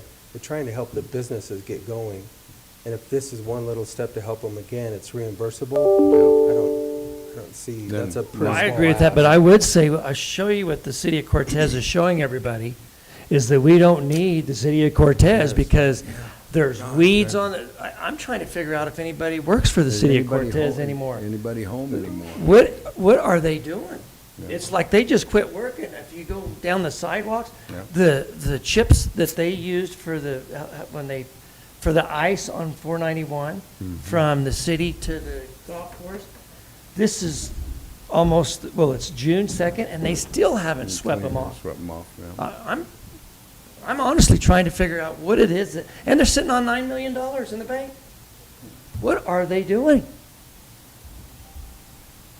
They're just closing can't answer everything that they have. question. Don't hear anything from them. Nothing. I mean, do they even have somebody that waters the plants anymore? It's, I don't know. I do know that young lady that runs Oh, the truck okay. around and does the corner gardens and stuff on the corner, I've seen her out, so I know she's taking care of the They flower. did stuff, also right? get that situation squared away and done immediately, that we had those emails out at the golf course on the backside, taken care of on that. Oh, on that the road. brush from, that was Yeah, they blocking were the Russian vision. olives, Right, visual, right. so all of that was got done. that taken care They got of, that yeah. taken care of right away, those emails that Phil Johnson sent back to us. So they are out there, Yeah. or at least the emails that we've sent back and forth, they are responding, Responding to and those that. are getting done. So I can't. I wish they would continue working because, like I said, they're showing us that, well, we don't really need you. If you're not gonna do nothing, then give us the taxpayer money back. The way I look at it. That's what you give that's what the taxpayers' your money is taxes for. for. It's for services, so. You're not gonna sweep your sidewalk off, then give us our money back.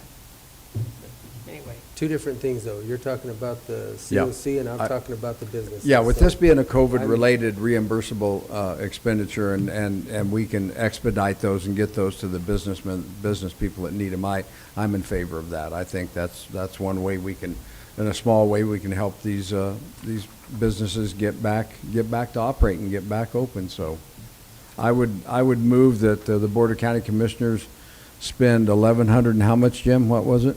basically right at 1,100. And that should purchase 20 more. To purchase 20 more thermometers at the cost of $1,100.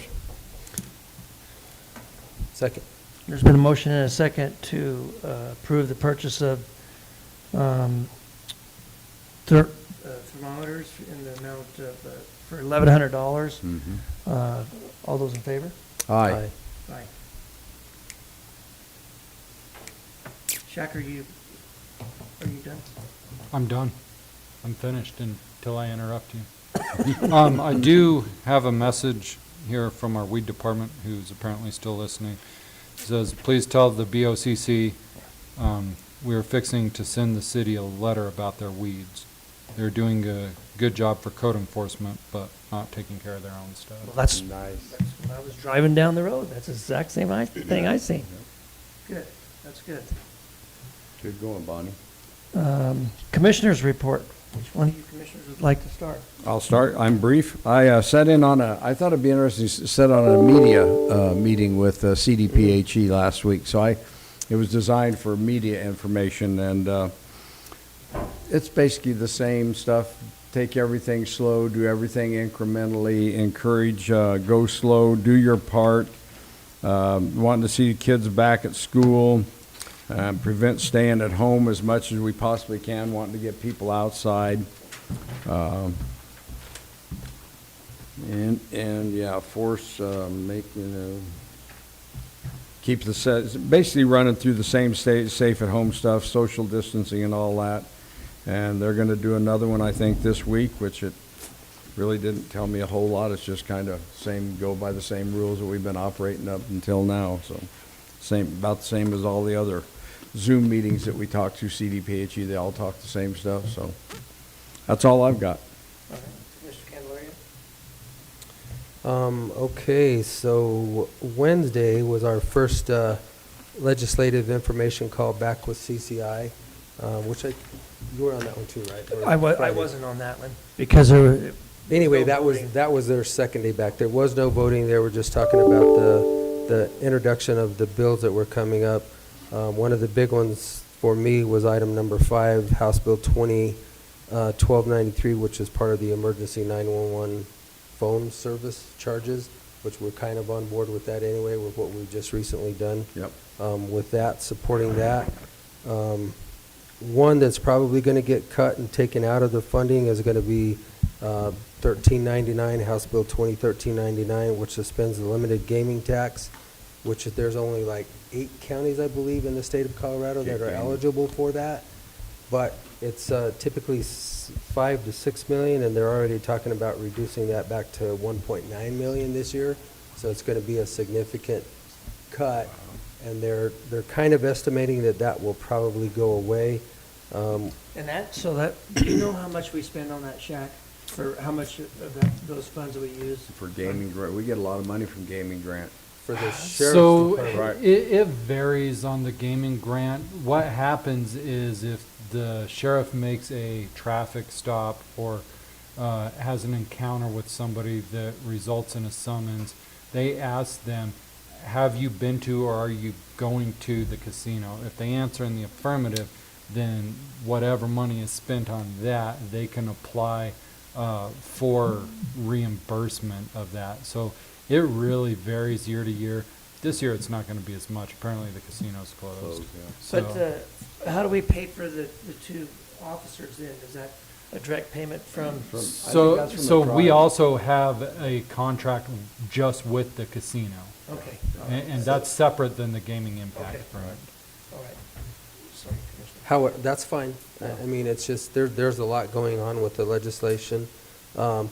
We then, well, I'll just go to Thursday, which was part of this MBT team meeting, which Jim Spratland talked about the survey. It's out there. If you guys need to fill it out for the businesses, please fill it out, get them their input so that we can have more data, so that we can build the graphs and compare it now to what it was 30, 45 days ago.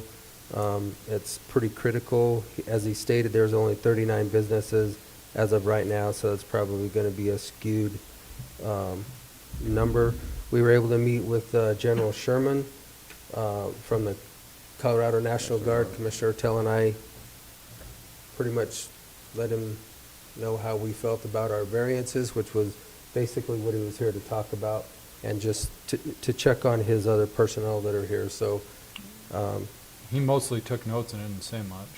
no, I think we pretty much had the floor. Between the two of us, we pretty much had the floor, which was nice. Hopefully that does get back to that, to the Polis administration of where we stand on the variances. Friday, we went back to the CCI steering committee. There was no legislation held on Friday because of the riots or protests. Thursday night, the State Patrol actually, I talked to Representative Catlin, and he said they were all getting texts that said, if you guys don't need to be here, get out of here. So they had nothing in the Capitol on Friday, which is kind of shameful because we have a lot of work that needs to be getting done, and we're not getting anything done. So it was CCI on Friday, which you were on this one. Couple of the big issues here that we at CCI oppose: the Senate Bill 2205, the sick leave for employees, and 2207, the unemployment insurance. And there's also another one that hasn't been introduced yet, but they're calling it the whistleblower bill against, I guess, businesses. So these two bills are for employees for sick leave because of COVID and or unemployment insurances due to COVID, but the way they're written, they don't make any sense, and it's a big overreach. So CCI opposed those unanimously. And the big one that's going to be coming out is the repeal of Gallagher. That one's going to be hot and heavy, and there'll be more to follow on that. We'll have another CCI steering committee this Friday, and we probably will vote if they actually are working to where they have something where we can actually vote on. Something that I thought was pretty unique, and I don't know if you guys saw it or not, but the governor of New Mexico has less restrictions now as of June 1st on drive-in theaters, state parks. They opened up 9 Saturday and 5 more on Monday. Restaurants at 50% capacity, and gyms. So even in San Juan County, our neighbors are in a phase 2 opening with the rest of the state. However, our state is still holding us handcuffed because of San Juan and McKinley County. So I didn't know if you guys had saw that from San Juan County or not. That was pretty much the end of the day Friday, and then the weekend just getting a lot of phone calls of what was going on throughout the state and other states as far as the riots and what was going on, or peaceful protests. I don't call them peaceful, but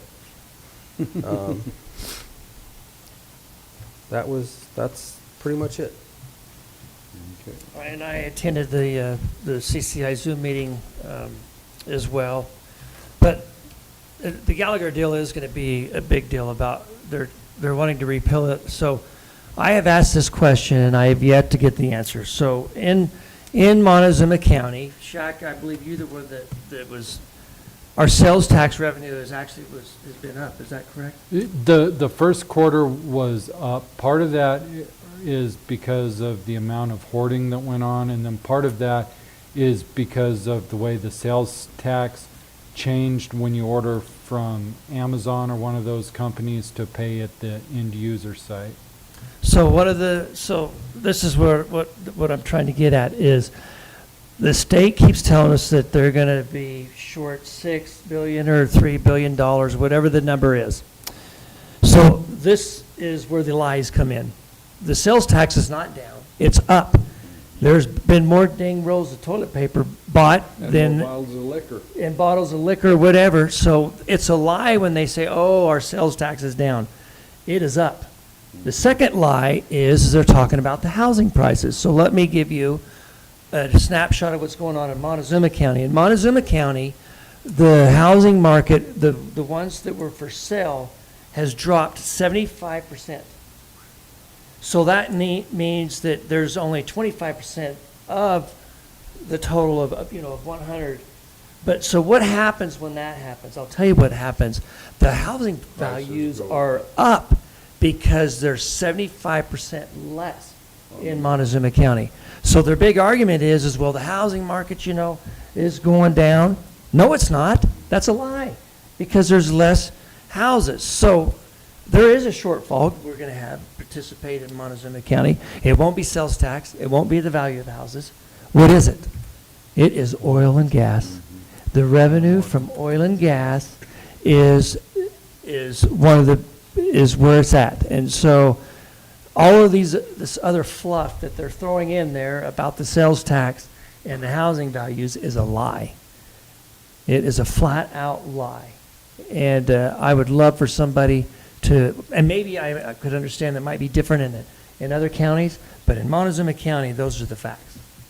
Well, for us, it's that 55-45% ratio from the commercial to the residential. Mm-hmm. So you're right. If the housing market stays stable, that ratio has to be kept, that 10%.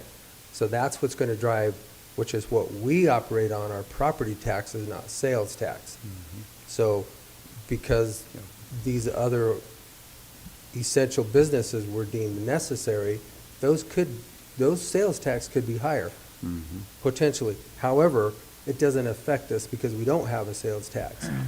So we operate strictly on property tax. So that's where it's going to decrease because the residential rate, the RAR, has gone up so high, they can't keep that 10% differential. So that's why the value is going to decrease.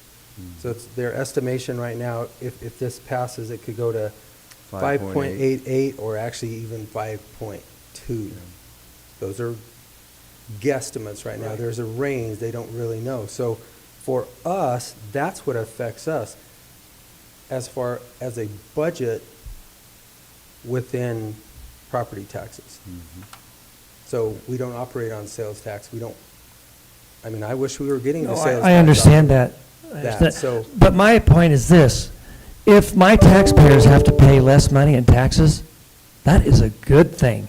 And what taxpayer that is struggled is going to vote yes to pay more taxes?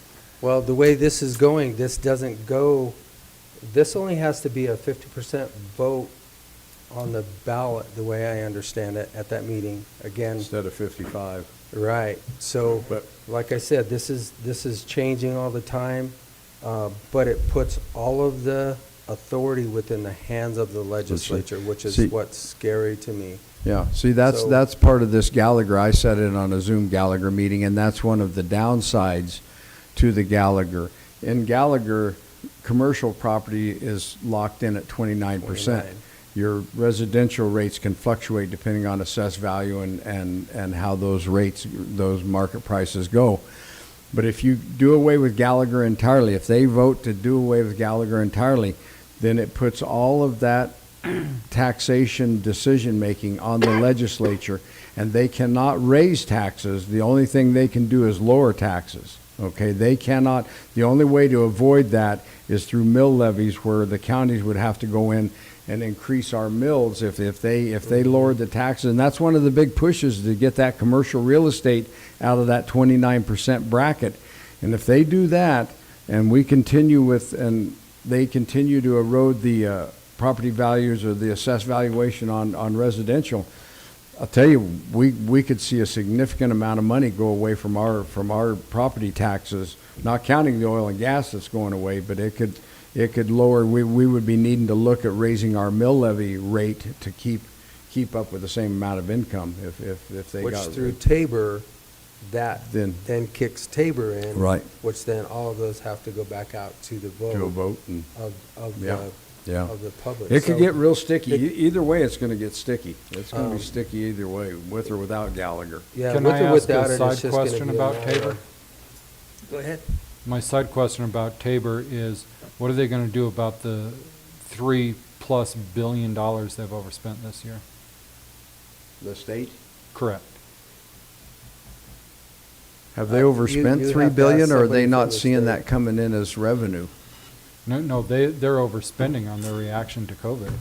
So how do they fix that? They're keeping from 170 that we were supposed to get, they're getting 109. And other funds that are gonna come down we're gonna get stripped. I mean, it's just a And you're gonna matter see- of fact that there are a lot of things that are gonna go away.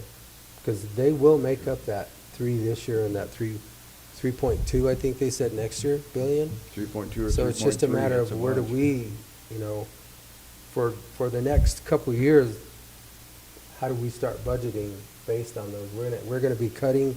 But again, We're gonna it's a be cutting lie. So something. one of the other things that they said was the proposed loss of personal income. Mm-hmm. Well, there's another lie. So if you are on unemployment, you're making more money than you were when you were working. than you were when you're working. Yeah. So there's lie number 3. I mean, they just keep coming. Yeah, I can't believe, I've talked to 2 business owners that have asked people when they are going to come back to work for them, and they've had several of them say, I'm making more money sitting at home on unemployment and the $600 enhancement than I was making working for you. I'm not coming back to work until that runs out. And June 15th. is that when it's over with? Well, that's what their anticipations Yeah. are, but depends on what else they put in there.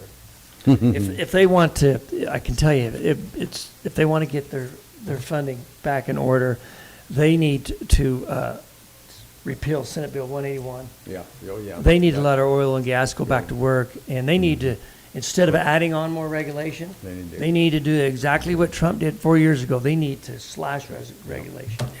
And that's the same thing as the county we need to do if we want to get our feet back under us. We should make it easier to build something. Yeah, We should make it faster, the process as fast as possible.